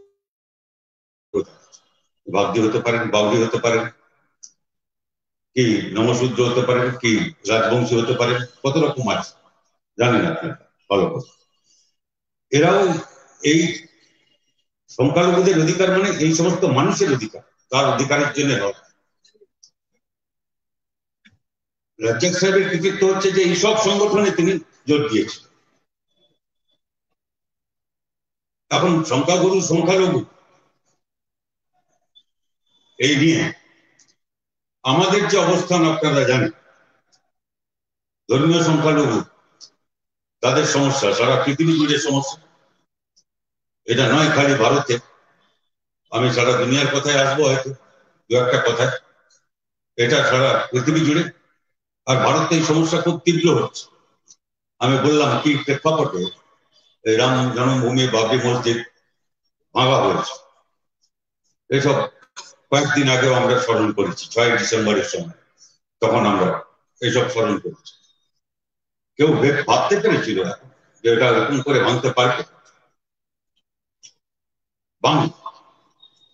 আদালতে, সুপ্রিম কোর্টে, সর্বোচ্চ দেশের সর্বোচ্চ আদালতে ওখানে প্রতিশ্রুতি দিয়ে এসছে যে না, ওখানে কিছু গোলমাল হবে না, আমরা ভজন পূজন করতে যাচ্ছি। আর তারপরে চোখের সামনে কয়েক ঘন্টার মধ্যে ভেঙে ধুলে মিশিয়ে দেবে। সেই প্রেক্ষাপটেই আজকে আন্তর্জাতিক সংখ্যালঘু দিবস পালিত হচ্ছে। খানিকটা তার সঙ্গে সম্পর্কযুক্ত, সেই জন্য এত কথা বললাম সেই বছর থেকে।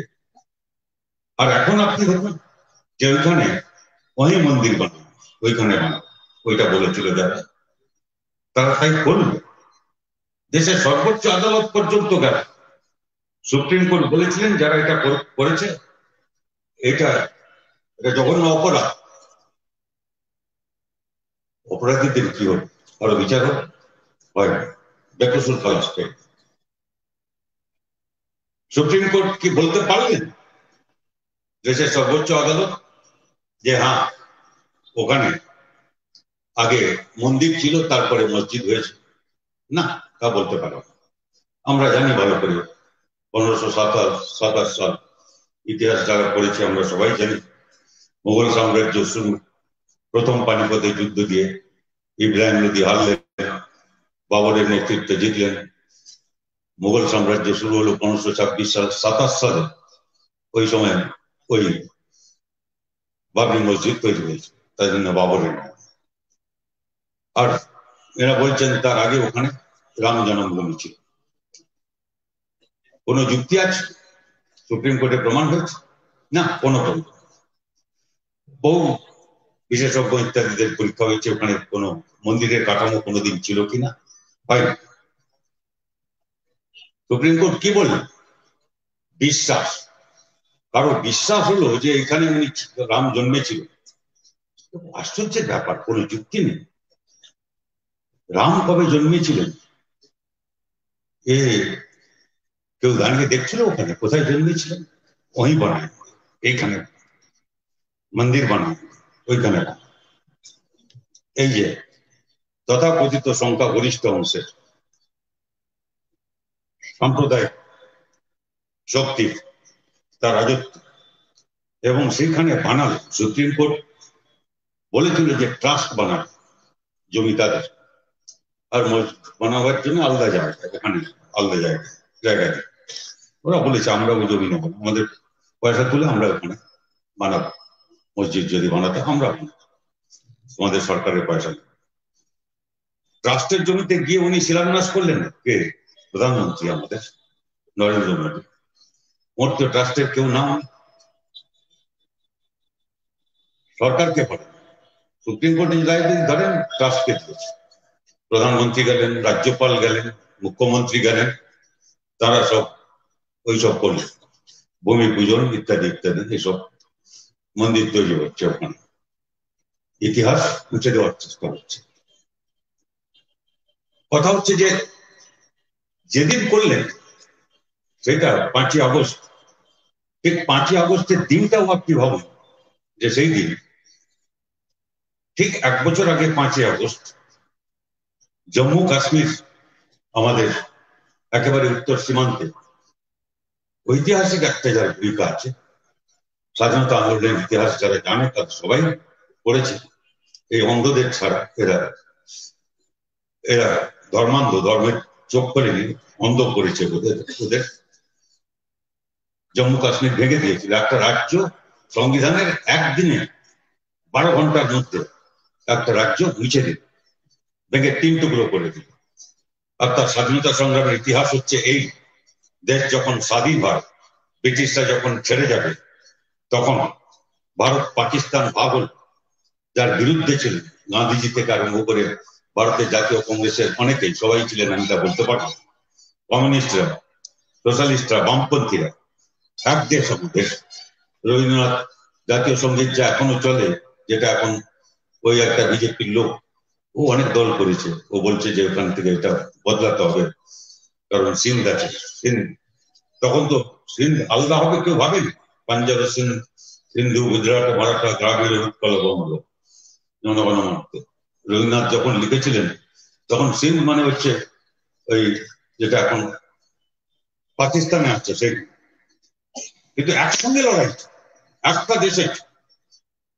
আর কিন্তু ব্রিটিশরা দেশ ভাগ করল। আমাদের স্বাধীনতা হচ্ছে আপোষের স্বাধীনতা, এটা মেনে নেওয়া। জিন্নার উপরে চাপ, আর কংগ্রেস তাকে আত্মসমর্পণ করলেন এবং সেই জন্য আপোষে দেশ ভাগ।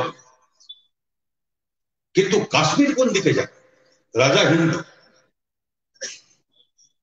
আর সেখানকার মানুষ সংখ্যাগরিষ্ঠ হচ্ছেন মুসলমান। আর সেই মুসলমান তারা হচ্ছে চাষি, কৃষক। আমি রাজ্জাক সাহেবের বললাম সবাই যদি কৃষক না বলি তাহলে ভূমি সংস্কার। কৃষক তারা, জমিদার কারা? রাজার অনুগত যারা, তারা হচ্ছেন জমিদার। তারা স্বাভাবিকভাবে ওই যে কাশ্মীরি পণ্ডিত যাদের বলা হয় হিন্দু। সবচেয়ে বড় দুর্বার কৃষক আন্দোলন হয়েছিল ওইখানটা কার নেতৃত্বে? শেখ আব্দুল্লাহর নেতৃত্বে, তার ছেলে ফারুক আব্দুল্লাহ আছে, তার নেতৃত্বে ন্যাশনাল কনফারেন্স, সেই দুর্বার কৃষক আন্দোলন। এবং তারা পাকিস্তানে গেলেন, দেশ ভাগ হচ্ছে, সেখানে সংখ্যালঘু হচ্ছে প্রধান, তারা কিন্তু পাকিস্তানে গেলেন। তারা বললেন আমরা ভারতের সঙ্গে থাকবো, কারণ এরা ধর্মনিরপেক্ষ এবং গণতান্ত্রিক রাষ্ট্র হচ্ছে, সুতরাং এদিকে থাক। এবং পাকিস্তানি হানাদার বিরুদ্ধে তারা লড়াই করেছে। নেহরুর কাছে সাহায্য, কয়েকদিন আগে গান্ধীজি গেছিলেন ওখানে। বামপন্থীরা, আমরা বলতাম শেরি কাশ্মীর, ওকে বলতাম কাশ্মীরের বাঘ, এই নামে তিনি পরিচিত ছিলেন। লড়াই করে তিনি এলেন, কিন্তু বললেন যে আমাদের কাশ্মীরের মানুষের স্বাতন্ত্র্য, সেইটা আমাদের সেই অধিকার থাকতে দিতে হবে। তাতে 370 নম্বর দান, সেইটাকে তুলে দিয়ে কাশ্মীর রাজ্যটাকে তুলে দিল। একমাত্র রাজ্য যেখানে সংখ্যালঘুরা সংখ্যাগরিষ্ঠ, সেইটা। আর ঠিক তারপরে 5ই আগস্ট তিনি এখানে এটা ওই কি বলে বাবরি মসজিদ, যে ধ্বংসস্তূপের উপরে রাম মন্দির, সেখান থেকে বললেন দ্বিতীয় স্বাধীনতা। দ্বিতীয় স্বাধীনতা মানে ওই আগের 1947 সালের 15ই আগস্টের স্বাধীনতা, সেটা স্বাধীন হয়েছিল সেদিন দেশ, কিন্তু আপনারা স্বাধীনতা পাননি। প্রধানমন্ত্রী আমাদের বলছেন আমি আপনাদের স্বাধীনতা দিলাম। কি স্বাধীনতা? কাশ্মীরকে ভাঙবার স্বাধীনতা, ওখানে মসজিদ ভেঙে মন্দির বাঁধানোর স্বাধীনতা, এই ছিল স্বাধীনতার লক্ষ্য? না, স্বাধীনতার লড়াই ছিল একটা দেশ, একটা ধর্মনিরপেক্ষ দেশ, সবার সমান অধিকার, তার ভিত্তিতে। তার জন্য মানুষ একসাথে লড়াই করেছে। একটা যুক্তরাষ্ট্রীয় ব্যবস্থা, নানা ধর্ম, নানা ভাষাভাষী সংস্কৃতির দেশ এই দেশ আমাদের। সংখ্যালঘু মানে খালি ধর্মীয় নয়, সেজন্য বলছে 2000-এর বেশি নানা রকম ভাষা আছে আমাদের দেশে। সেই সব নানা রকম জাতি, উপজাতি ইত্যাদি, তাদের নিয়ে আমাদের দেশ, এই তাদের বিকেন্দ্রিত ক্ষমতা থাকবে, তাদের রাজ্যগুলো তার ভিত্তিতে গঠিত এবং সেটা যুক্তরাষ্ট্রীয় কাঠামো হবে। তারা নিজেদের ব্যাপার তারা ঠিক করবেন, কেন্দ্র সব ঠিক করবেন, এক কেন্দ্র থেকে সারা দেশ চলবেন। এই সব তো হচ্ছে ধারণা। 1942 সালের ভারত ছাড় আন্দোলনের প্রস্তাব ছোট, তার মধ্যে ওই কথাই লেখা আছে যে এরা সবাই তাদের অধিকার থাকবে, স্বাধিকার থাকবে, এইসব কথা। এসব উড়িয়ে দিয়ে ইনি বলছেন এখন দ্বিতীয় স্বাধীনতা। আমি আপনাদের যেটা বলতে আসছি সেটা হচ্ছে এই যে হ্যাঁ, আমরাও মনে করি ওই স্বাধীনতাটা সম্পূর্ণ না, আমরা মনে করি ওই স্বাধীনতাটা আপোষের স্বাধীনতা, কিন্তু স্বাধীনতা তো স্বাধীনতা। যে সংবিধান আমাদের আছে সে হচ্ছে বহু স্বাধীনতা সংগ্রামের ফসল। তার ইতিবাচক অনেক কিছু আছে, কিন্তু তার অসম্পূর্ণতা আছে, এবং সেই স্বাধীনতা আপোষের স্বাধীনতা। আমরা সত্যিকারের পরের ধাপে যেতে চাই, এগোতে চাই, যে আমাদের দেশে যে বৈষম্য আছে, যা বাড়ছে, কি অবস্থা কৃষকের আছে, এরকম আক্রমণ স্বাধীনতার পরে কখনো হয়েছে? কেউ কখনো ভাবতে পারেন? কৃষকের জমি করবার অধিকার, চাষ করবার অধিকার। এমনিতে পুঁজিবাদের বিকাশে অনেকটা তার পরিবর্তন ঘটেছে। এই যে জমি, কৃষক কি সবাই চাষ করেন নাকি? জমি থাকলেও অকৃষক যারা মাস্টারমশাই কি কাজ করেন সেটা আলাদা কথা। তাছাড়াও বাকি সব কৃষক জমি চাষ করতে পারেন না, কারণ হয়তো আমন চাষটা নিজে করেন আর দ্বিতীয় চাষটা কাউকে লিজ দিয়ে দেয়, কারণ যে পরিমাণ শ্রম লাগবে, পুঁজি লাগবে, এইসব নেই তার কাছে। আর লাভ তো নেই, লোকসান হচ্ছে কৃষক। ওই যদি ধানটা মারা গেল তো আলুতে যদি হয়, এই কিন্তু জোয়া খেলার এইরকম একটা অবস্থা। আর আজকে কৃষকের সবগুলো অধিকার, কৃষক আপনি থাকতে পারবেন, এটা হচ্ছে আসল কথা। আমেরিকা বানাবে ভারতে, আমেরিকায় সম্ভব একটা উন্নত পুঁজিবাদী দেশ, কয়েকশো বছরে সেরকম হয়েছে। ভারত একটা কৃষি প্রধান দেশ, মানে সেখানে 2-3-5% লোক কৃষি চাষ করে। আর আমাদের এখানে বিরাট বেশি বিপুল জনসংখ্যা, বেশিরভাগই অর্ধেকের বেশি গ্রামে কৃষক, কৃষিভিত্তিক অর্থনীতি আমাদের। পিছিয়ে তুলে দাও, চাষি চাষ করবে না, কে চাষ করবে? কর্পোরেট চাষ, নতুন পদ্ধতিতে চাষ করবে। আপনার জমির অধিকার থাকবে, আপনি হিন্দু হন আর মুসলমান হোক, আদিবাসী হন, খ্রিস্টান হন, তফসিলি হন, কিছু যায় না আসলে। জমির অধিকার, পাঞ্জাবের কৃষক থেকে আরম্ভ করে এখানকার কৃষক, পার্থক্য আছে, আমি সেসব কোথায় যাচ্ছি। জমির অধিকার থাকবে, জমির অধিকার থাকলেও আপনি মালিক থাকবেন, কিন্তু আসলে আপনার হাতে কিছু থাকবে না। কি চাষ হবে আপনি ঠিক করবেন, কখন বিক্রি করবেন আপনি, আপনার কোনো স্বাধীনতা নেই। দাম কি হবে আপনার কোনো স্বাধীনতা নেই। এরা বলছেন স্বাধীন, তোমরা সব স্বাধীন, যে যখন খুশি দাম পাবে। কিরকম স্বাধীনতা? কর্পোরেট তারা নিয়ন্ত্রণ করবে, জমি নিয়ন্ত্রণ করবে, কি চাষ হবে ঠিক করবে, কি দামে কিনবে ঠিক করবে, তারপরে সেটা নিয়ে কি হবে তা ঠিক করবে। আর কে না বোঝেন এসব কথা? এখানে যদি কেউ আমার কথা শুনতে পাচ্ছেন, যিনি আমাদের বিরোধিতা করেন, তিনি তৃণমূল করুন, তিনি বিজেপি করুন, যাই করুন না, কারণ আমাদের মুখ্যমন্ত্রী, আমার তো খেয়াল আছে আমি বিরোধী দলের নেতা ছিলাম 2014 সালে, এই আইন যেটা একটা কেন্দ্র করেছে, এটা উনি করেছিলেন এখানে প্রথম পশ্চিমবঙ্গে। উনি সেদিন বলেছিলেন, লিখিতভাবে বলেছিলেন বিধানসভা লেখা, যে কেন্দ্র একটা আইন করেছে, আমরা সেই আইন এখানে করতে চাচ্ছি। কেন্দ্র তখন কোনো আইন করে, আসলে আইনে একটা খসড়া কেন্দ্র পাঠিয়েছিল। সেই খসড়াও তৈরি অটল বিহারী বাজপেয়ী সরকারের সময়, যেটা 2004-এ চলে গেছে।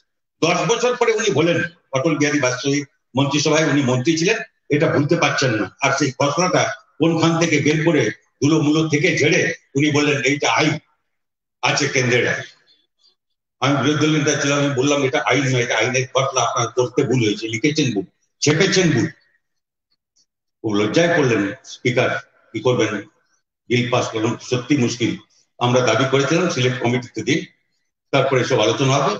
আর ওরাও বুঝলেন যে লিখেছেন তো ভুল ছাপিয়েছেন, আর তারপরে আর মুখে কথা বলার সাজে না, এবং বাধ্য হয়ে সিলেক্ট কমিটিতে, এবং তাও এত গোলমাল করে 7 দিনের সিলেক্ট কমিটি। 7 দিনে কোন সিলেক্ট কমিটি হয়? সিলেক্ট কমিটি হলে বিলটা রাখতে হয়, একদিন ব্যাখ্যা করতে হয় সরকার পক্ষকে, মন্ত্রীকে, তারপরে সময় দিতে হয় সবাইকে পড়বার, তারপরে এরা সংশোধনী জমা দেন বিলের উপরে, তারপরে সেটা নিয়ে আলোচনা হয়, তারপরে রিপোর্ট তৈরি হয়। এটা 7 দিনে 5টা মিটিং করা সম্ভব হয়নি, একটা মিটিং হয়েছে।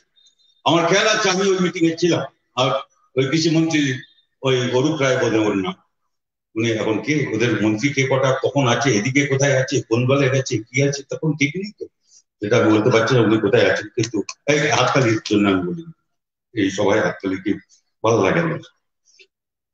তো আমি বলছি যে ওকে একটা কথা জবাব দিতে পারলেন, ওর অফিসাররা মুখ নিচু করেছিলেন যে আপনারা কি বলছেন, কেন করছেন, কোথা থেকে পেলেন, কোনো একটা জবাব দিতে পারলেন। আর তারপরে 7 দিনের মাথায় একদিনের জন্য বিধানসভা ডেকে ওইটা পাস করে নিলেন, আর 3টা প্রাইভেট ইউনিভার্সিটি পাস করে। তারপরে 2017 সালে ওতে পরিষ্কার লেখা আছে, তখনই লেখা আছে যে আপনার এই যে আমদানি রপ্তানি, এই বাজার, এই যে সব কিষাণ মান্ডি করেছেন, এগুলো সব প্রাইভেট, সে সব নিয়ে নিতে পারবে, প্রাইভেট তো করবেই, আর এদের সব নিয়ে নিতে পারবে, আর আমদানি করতে পারবে, রপ্তানি করতে পারবে। মানে আপনি কিসের জন্য চাষ, আপনি চাষ করছেন আমার দেশের জন্য, আপনি কি খাবেন তার জন্য, নাকি আমি বিদেশকে খাওয়ানোর জন্য, কারণ তার কি দরকার সেই জন্য আমি চাষ করবো এখানে, এই যে ব্যাপার, এইসব কথা ওখানে আছে। সেই জন্য বলছি যখন যে এই বিল আর ওই বিল যখন হয়েছে কি অবস্থা, কত ধানের দাম। ওই যে বললাম রাজ্জাক সাহেবকে যদি জিজ্ঞেস করতো তো যে ধান কত ধরে বিক্রি হচ্ছে এখন, এই মাটিতে ছাড়া কেউ বলতে পারবে না। এই জিজ্ঞেস করতাম, অনেক কথা জিজ্ঞেস করতাম, মানে হচ্ছে এই, কারণ আমরা যারা উপরে নিচ থেকেই গেছি উপরে, কিন্তু উপরে একবার যাওয়ার পরে নিচে নামতে পারছি না, সেই এই নিচে যে আছে তার কাছ থেকে শিখতে হয় তো আমার, তার কাছ থেকে 900 টাকা থেকে 1100-1200 এরকম কুইন্টাল এই বিক্রি হচ্ছে। আমি মানে পুরুলিয়া থেকে কুচবিহারের বড় একটা মোটামুটি বলছি, সব জায়গায় আগে ধান ওঠে না, আগে কোথাও ওঠে, পরে কোথাও ওঠে, বাজারে আসে, তার যাই হোক আমি তার মধ্যে যাচ্ছি। যাওয়ার কথা আপনার 800 টাকার বেশি, যাকে ন্যূনতম সহায়ক মূল্য 1248-50, যাই হোক আমি সাধারণ কমন রাইস যাকে বলে তার দামের কথা বলছি। আর ইনি অনেক লাফাচ্ছেন, কৃষক আন্দোলনকে নাকি সমর্থন করেন, আমাদের মুখ্যমন্ত্রীর কথা বলছে। আপনি নিজের আগে ধানটা এখানে কি করে বিক্রি হবে দেখুন, কার কাছে যাচ্ছে, করে কি আপনি বিক্রি করবেন? আপনি তো ধান নিয়ে যাবেন না, 2 একরের কি 3 বিঘা চাষ করেছেন, নিয়ে কি আপনি সবাই ওখানে যাবেন, তাকে দেবেন, আর ও কত দামে ওখানে বিক্রি করছে, আর আপনি কি পাচ্ছেন? আর সেটা যখন চাল হয়ে আসবে আপনি ভাবুন, তখন আপনি কি দামে কিনছেন। আমি নিশ্চিতভাবে বলতে পারি এখানে এমন কৃষক আছেন তিনি যে তার চাষ করেন সেইটাই খাওয়ার জন্য রাখেন, এটা অনেকে বিক্রি করে দেন, তারপরে পরে বাজার থেকে কিনে নেন। বদলাচ্ছে কৃষি সম্পদ। সেই জন্য এই যে কি বলে, আপনি যখন কিনবেন তখন কি দামে কিনবেন, আপনি কি দামে বিক্রি করছেন আর কি দামে কিনছেন, আপনি ভাবেন। কে আছেন আপনাদের মধ্যে, আমি যেটা বলছি যে দলই করুন, আমার কথা কেউ শুনতে পাচ্ছেন, নাহলে আপনারা গিয়ে বলবেন ওদের যে রাজ্জাক সাহেবকে স্মরণ করা মনে হচ্ছে এই লড়াইগুলো ওর কাজটা করা, তার জন্য স্মরণ করছি। যে আচ্ছা, যেগুলোকে অত্যাবশ্যক পণ্য থেকে তালিকা থেকে বাদ দিলেন, ভাবুন তো আপনি খাদ্যশস্য মানে চাল, ভাত, রুটি আপনার কাছে অত্যাবশ্যক নয়, আপনি তৃণমূল বা বিজেপি করেন বলে, আপনি কেন ওটার পক্ষে আছেন? কেন রাজ্জাক সাহেব যার লড়াই করেছিলেন সে লড়াইয়ের পক্ষে কেন থাকবেন না? আর ভাতের সঙ্গে আর কি কি চান? দ্বিতীয় ডাল একটু যদি লাগে কিছু, ডাল অত্যাবশ্যক, খাদ্য অত্যাবশ্যক, ভাত, রুটি, গম, চাল অত্যাবশ্যক নয়, ভাত, ডাল অত্যাবশ্যক নয়। আর আলু, সকালেও ওই কি বলে রুটি আলু তরকারি খেয়ে বেরিয়েছি, রাত্রে যদি আমাকে যদি কেউ বলে যে কি ভালো কি খাবে, তাহলে বলি ডাল, ভাত, আলু সেদ্ধ আর পেঁয়াজ, কাঁচা লঙ্কা একটা যদি দেয়, একটু কাঁচা সর্ষের তেল, এই প্রত্যেকটা জিনিস, এই যে চাল, গম, ডাল, আলু, পেঁয়াজ, তেল, ভোজ্য তেল, এই প্রত্যেকটা জিনিস নিত্য প্রয়োজনীয় তালিকা থেকে বাদ। বলুন আপনি যে রাজনীতি করুন, ওদের বলুন আপনি যে রাজনীতি করতে পারেন, তৃণমূল করতে পারেন, বিজেপি করতে পারেন, এগুলো আপনি অত্যাবশ্যক মনে করেন? এগুলো ছাড়া আপনার চলবে? পাস্তা খেয়ে থাকবেন ইত্যাদি, কজন তারা কজন? খালি ধর্মের ব্যাপার, এটা হচ্ছে এই সংখ্যার অল্প কিছু লোক, ওই আম্বানি, আদানি যারা, আর বিদেশি কর্পোরেট, তারা কৃষিটার দখল নিতে চাচ্ছে। শ্রমিকের অধিকার প্রায় আমাদের 70% কলকারখানা যে আছে তাদের যে কোনো সময় ছাঁটাই করে দেওয়া আছে। এখন আর কোনো আইন নেই, আপনি কিছু লড়তে পারবেন, সবগুলো আইন তুলে দিয়েছে, যে 4টা কোড করে দিয়েছে। এ কখন ছিল এরকম? কখনো ব্রিটিশ আমলেও এরকম হয় না। স্বাধীনতার পরে কখনো শ্রমিক কৃষকের উপরে এরকম আক্রমণ কখনো হয় শ্রমজীবী মানুষের উপর। সর্বনাশ হয়ে গেছে দেশে। 15 কোটি লোক যারা কাজ করতো তারা বেকার হয়ে গেছে এই সময়, আরো 5 কোটি বাড়বে। যখন বছর শেষ হবে প্রায় 20 কোটি বেকার দাঁড়াবে আমাদের দেশে যারা কাজ করতো। এটা ওটা কোন রকম, আমি কোন স্থায়ী কাজ বলছি, সেই কাজ চলে গেছে। এরকম সংকটের মধ্যে সারা দেশ, দুনিয়াতেও তাই চলছে, কিন্তু আমাদের কোন দুনিয়াতে কেউ বাম দিকে আছে তারা একটা অন্য পথ নিয়েছে, সমাজতান্ত্রিক দেশ, আর ডান দিকে যারা আছে তারা এরকম যা এখানে করছেন। মানে আমেরিকার ট্রাম্প ছিলেন, হেরেছেন, এবারে ভোটে ভালো হয়েছে, তাতে বিরাট কিছু হবে আমি জানি না, কিন্তু যা হোক ট্রাম্প গেছেন একটা, কারণ মাথা ওইখানটায়, ওর হাতটা এর মাথার উপরে ছিল। ব্রাজিলের বোলসোনারো বলে একজন আছেন, এসব আছে কিছু লোক সারা পৃথিবী জুড়েই দক্ষিণপন্থী যারা, ওগুলো দক্ষিণপন্থী যারা মোটামুটি এই এক লাইনে চলে। এই সংখ্যালঘু এদের তারা, কালো মানুষ এদের তারা, হলদে মানুষকে লাতিন আমেরিকার থেকে এসছে এদের তারা, এখানে দেওয়াল তুলে দাও, এইসব হচ্ছে ট্রাম্প।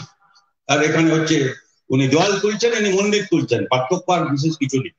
দক্ষিণপন্থাই সারা দুনিয়া জুড়ে মাথা তুলে চেষ্টা করছে, আবার সেই হিটলার মুসলিনদের যা রাজত্ব ফিরিয়ে আনবার জন্য, আবার ইহুদিদের গ্যাস চেম্বারে পাঠাবার মতো সংখ্যালঘুদের উপরে একটা বিরাট একটা আক্রমণ। এরকম নিরাপত্তাহীনতা কখনো সারা পৃথিবী জুড়ে তৈরি হয়নি যেরকম নিরাপত্তাহীনতার মধ্যে আছে। আক্রমণ তাই আর্থিক, জীবন, জীবিকা, আক্রমণ সামাজিক, অর্থাৎ আদিবাসী, তফসিলি, সংখ্যালঘু, নারী, মহিলা, তৃতীয় শ্রেণীর নাগরিক বানাবে, নাগরিকত্ব কেড়ে অধিকার নেই, এই অধিকার আক্রান্ত। আর সেই দিনটাই আমরা দাঁড়িয়ে পালন করছি, স্মরণ করছি আমরা আব্দুল রাজ্জাক মন্ডলকে, তার জীবনকে, তার সংগ্রামকে। দায়িত্ব আমাদের কঠিন। আমি আপনাদের খালি এটুকুই বলতে পারি যে পৃথিবী জুড়ে যে পরিস্থিতি তৈরি হয়েছে, এরকম পরিস্থিতি রাজ্জাক সাহেবের অভিজ্ঞতায় ছিল না, আমাদের কারণে কেউ বেঁচে নেই এরকম অভিজ্ঞতা দেখেছে। 150 বছর আগে এইরকম একটা সারা পৃথিবী জুড়ে মন্দা তৈরি হয়েছিল, যখন মানুষের আয়ে ধস নেমেছিল, আর অল্প কয়েকটা লোক তাদের হাতে বিরাট পরিমাণ সম্পদ কেন্দ্রীভূত হয়েছিল, আম্বানি আদানিদের হাতে হয়েছে। সবার সর্বনাশ হচ্ছে, আর ওদের সম্পদ আমেরিকার 12টা বিলিয়নার, তার সম্পদ প্রায় ডবল, 4 ডবল হয়ে গেছে কারো কারো এই সময়টা। সম্পদ তৈরি হচ্ছে, বাকিদের লুট হচ্ছে, এরকম বৈষম্য, এরকম সংকট 150 বছর আগে যা পৃথিবীতে হয়েছিল রাষ্ট্রসংঘের হিসাব অনুসারে সেরকম হয়। আমাদের স্বাধীনতার পরে কখনো হয়, স্বাধীনতার আগেরও অনেক কিছুর সঙ্গে এখন আমি বলতে পারি, আমি তার মধ্যে যাচ্ছি না। অর্থাৎ এখানে আমরা যারা বেঁচে আছি, এখানে দাঁড়িয়ে আছি, আমাদের এই অভিজ্ঞতা দেখিনি, আমাদের বাপ ঠাকুরদাও সবাই দেখেনি, কাজে শুনেছি সেরকম না, দেখছি এখন। কিন্তু এইরকম একটা সময় হচ্ছে, সেই রকম একটা সময়, এই সংকট এত তীব্র যে ওরা ওই কয়েকটা লোক, আসল সংখ্যালঘু হচ্ছে তারা, যারা ওই আম্বানি আদানির মতো কয়েকটা কর্পোরেট আঙ্গুলে হাতে গোনা যায়, তারা বাকি সব লোকদের উপরে ধর্মের নামে, জাতের নামে, ভাষার নামে, ইত্যাদি ইত্যাদির নামে আধিপত্য করতে চায়, আর অধিকার ছিনিয়ে নিতে চায়। সারা বিশ্বজুড়ে তার প্রতিরোধ হচ্ছে। ট্রাম্পকে হারতে হয়েছে, আর ট্রাম্প যাকে উনি ডেকে এনেছিলেন নমস্তে ট্রাম্প করতে, ওকে আর নমস্কার করার জায়গায় উনি নেই। আর যার মাথায় ট্রাম্পের হাত ছিল, তিনি কদিন থাকবেন আমি জানি, আর তার সঙ্গে একদম সামনাসামনি কিন্তু এই তৃণমূল যে দলটা আছে, ওকে বেশি কিছু বলে লাভ নেই আমার এখানে। এখন তৃণমূলের বিরুদ্ধে লড়াই দরকার হচ্ছে না, আপনার থেকেই ভাঙতে আরম্ভ করেছে, ওটা উঠে যাবে। যা অবস্থা হয়েছে, আমি অনেকদিন আগে আমরা বলেছিলাম যে আপনারা, আমরা 7% পেয়েছি, একটাও জিতিনি, অমুক সুখে সব বলছেন, কিন্তু এরা আব্দুল রাজ্জাক মন্ডলের এই সভায় দাঁড়িয়ে আমি তার নাম নিয়েই বলছি, আমরা যত ছোট হতে পারি, ক্ষুদ্র হতে পারি, কিন্তু আমরা ওই জমানায় থাকবো, লাল ঝান্ডা নিয়ে থাকবো, ওটা আমার হাত থেকে কখনো কাটতে পারবেন না। কিন্তু আপনার যত বড় দলের লোক না কেন, দুটো পাঁচটা লোক বেরোতে আরম্ভ করলে বাকি ধীরে ধীরে যেদিকে যাবে কখন সব সাফ হয়ে যাবে।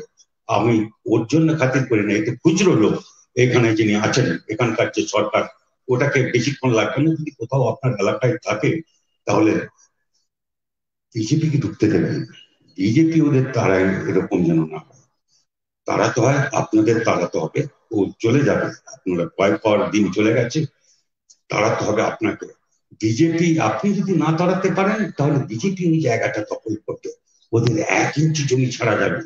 আসল লড়াইটা সারা দেশ জুড়ে হবে ওই দিল্লির বাসন্তী যারা বসে আছে তার উপরে। এ খুচরো এ বেশি দিন থাকবে না, কিন্তু যে কটা জায়গায় এখনো লাফালাফি করছে তাকে আব্দুর রাজ্জাক মন্ডল যেরকম নেতৃত্ব দিয়ে 70-এর দশকে তারা যেরকম লড়েছেন, শহীদ হয়েছেন, এখানে 77-এর আগে শহীদ হয়েছেন, 77-এর পরে শহীদ হয়েছেন, তাদের কথাও খেয়াল রাখতে আমরা সেই ঐতিহ্য যাতে বহন করতে পারি, সেই জন্যই আমরা আজকে এই স্মরণ সভায় মিলিত হয়েছি, তাকে স্মরণ করছি। আর তাঁর স্মৃতির উদ্দেশ্যে যাতে আমরা বলতে পারি, শপথ নিয়ে যেতে পারি, তুমি যে রাস্তায় ছিলে সে রাস্তায় আমরা হাজারো লোক আছি, আমরা থাকবো সারা জীবন দিয়ে, রক্তের শেষ রক্তবিন্দু দিয়ে তিল তিল করে এ লড়াইতে থাকবো, তোমার ঝান্ডাকে উঁচু করে রাখবো, অব্দে তুলে রাখবো। সেই শপথ নিয়ে কমরেড আব্দুর রাজ্জাক মন্ডল, লাল সালাম। কমরেড আব্দুর রাজ্জাক মন্ডল অমর।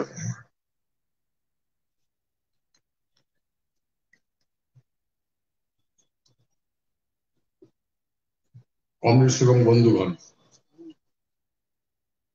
আমরা আমাদের রাজ্য সম্পাদকের কাছ থেকে আজকের গোটা পরিস্থিতি, আমাদের করণীয় কি, রেজ্জাক দ্বারা এই স্মৃতিসভায় দাঁড়িয়ে তিনি আমাদের কাছে যে আহ্বান রেখেছেন তা আমাদের ফিরে গিয়ে অক্ষরে অক্ষরে পালন করার সেই উদ্যোগ আমাদের চেষ্টা আমাদের গ্রহণ করতে হবে। আমাদের রেজ্জাক দার স্মৃতির প্রতি আবার শ্রদ্ধা জানিয়ে, তার পরিবার পরিজনদের প্রতি সমবেদনা জানিয়ে আজকের এই সভার কাজ আমি এখানেই শেষ করছি। কমরেড আব্দুর রাজ্জাক মন্ডল, লাল সালাম। কমরেড আব্দুর রাজ্জাক মন্ডল, লাল সালাম। কমরেড আব্দুর রাজ্জাক মন্ডল অমর রহে। কমরেড আব্দুর রাজ্জাক মন্ডল অমর রহে।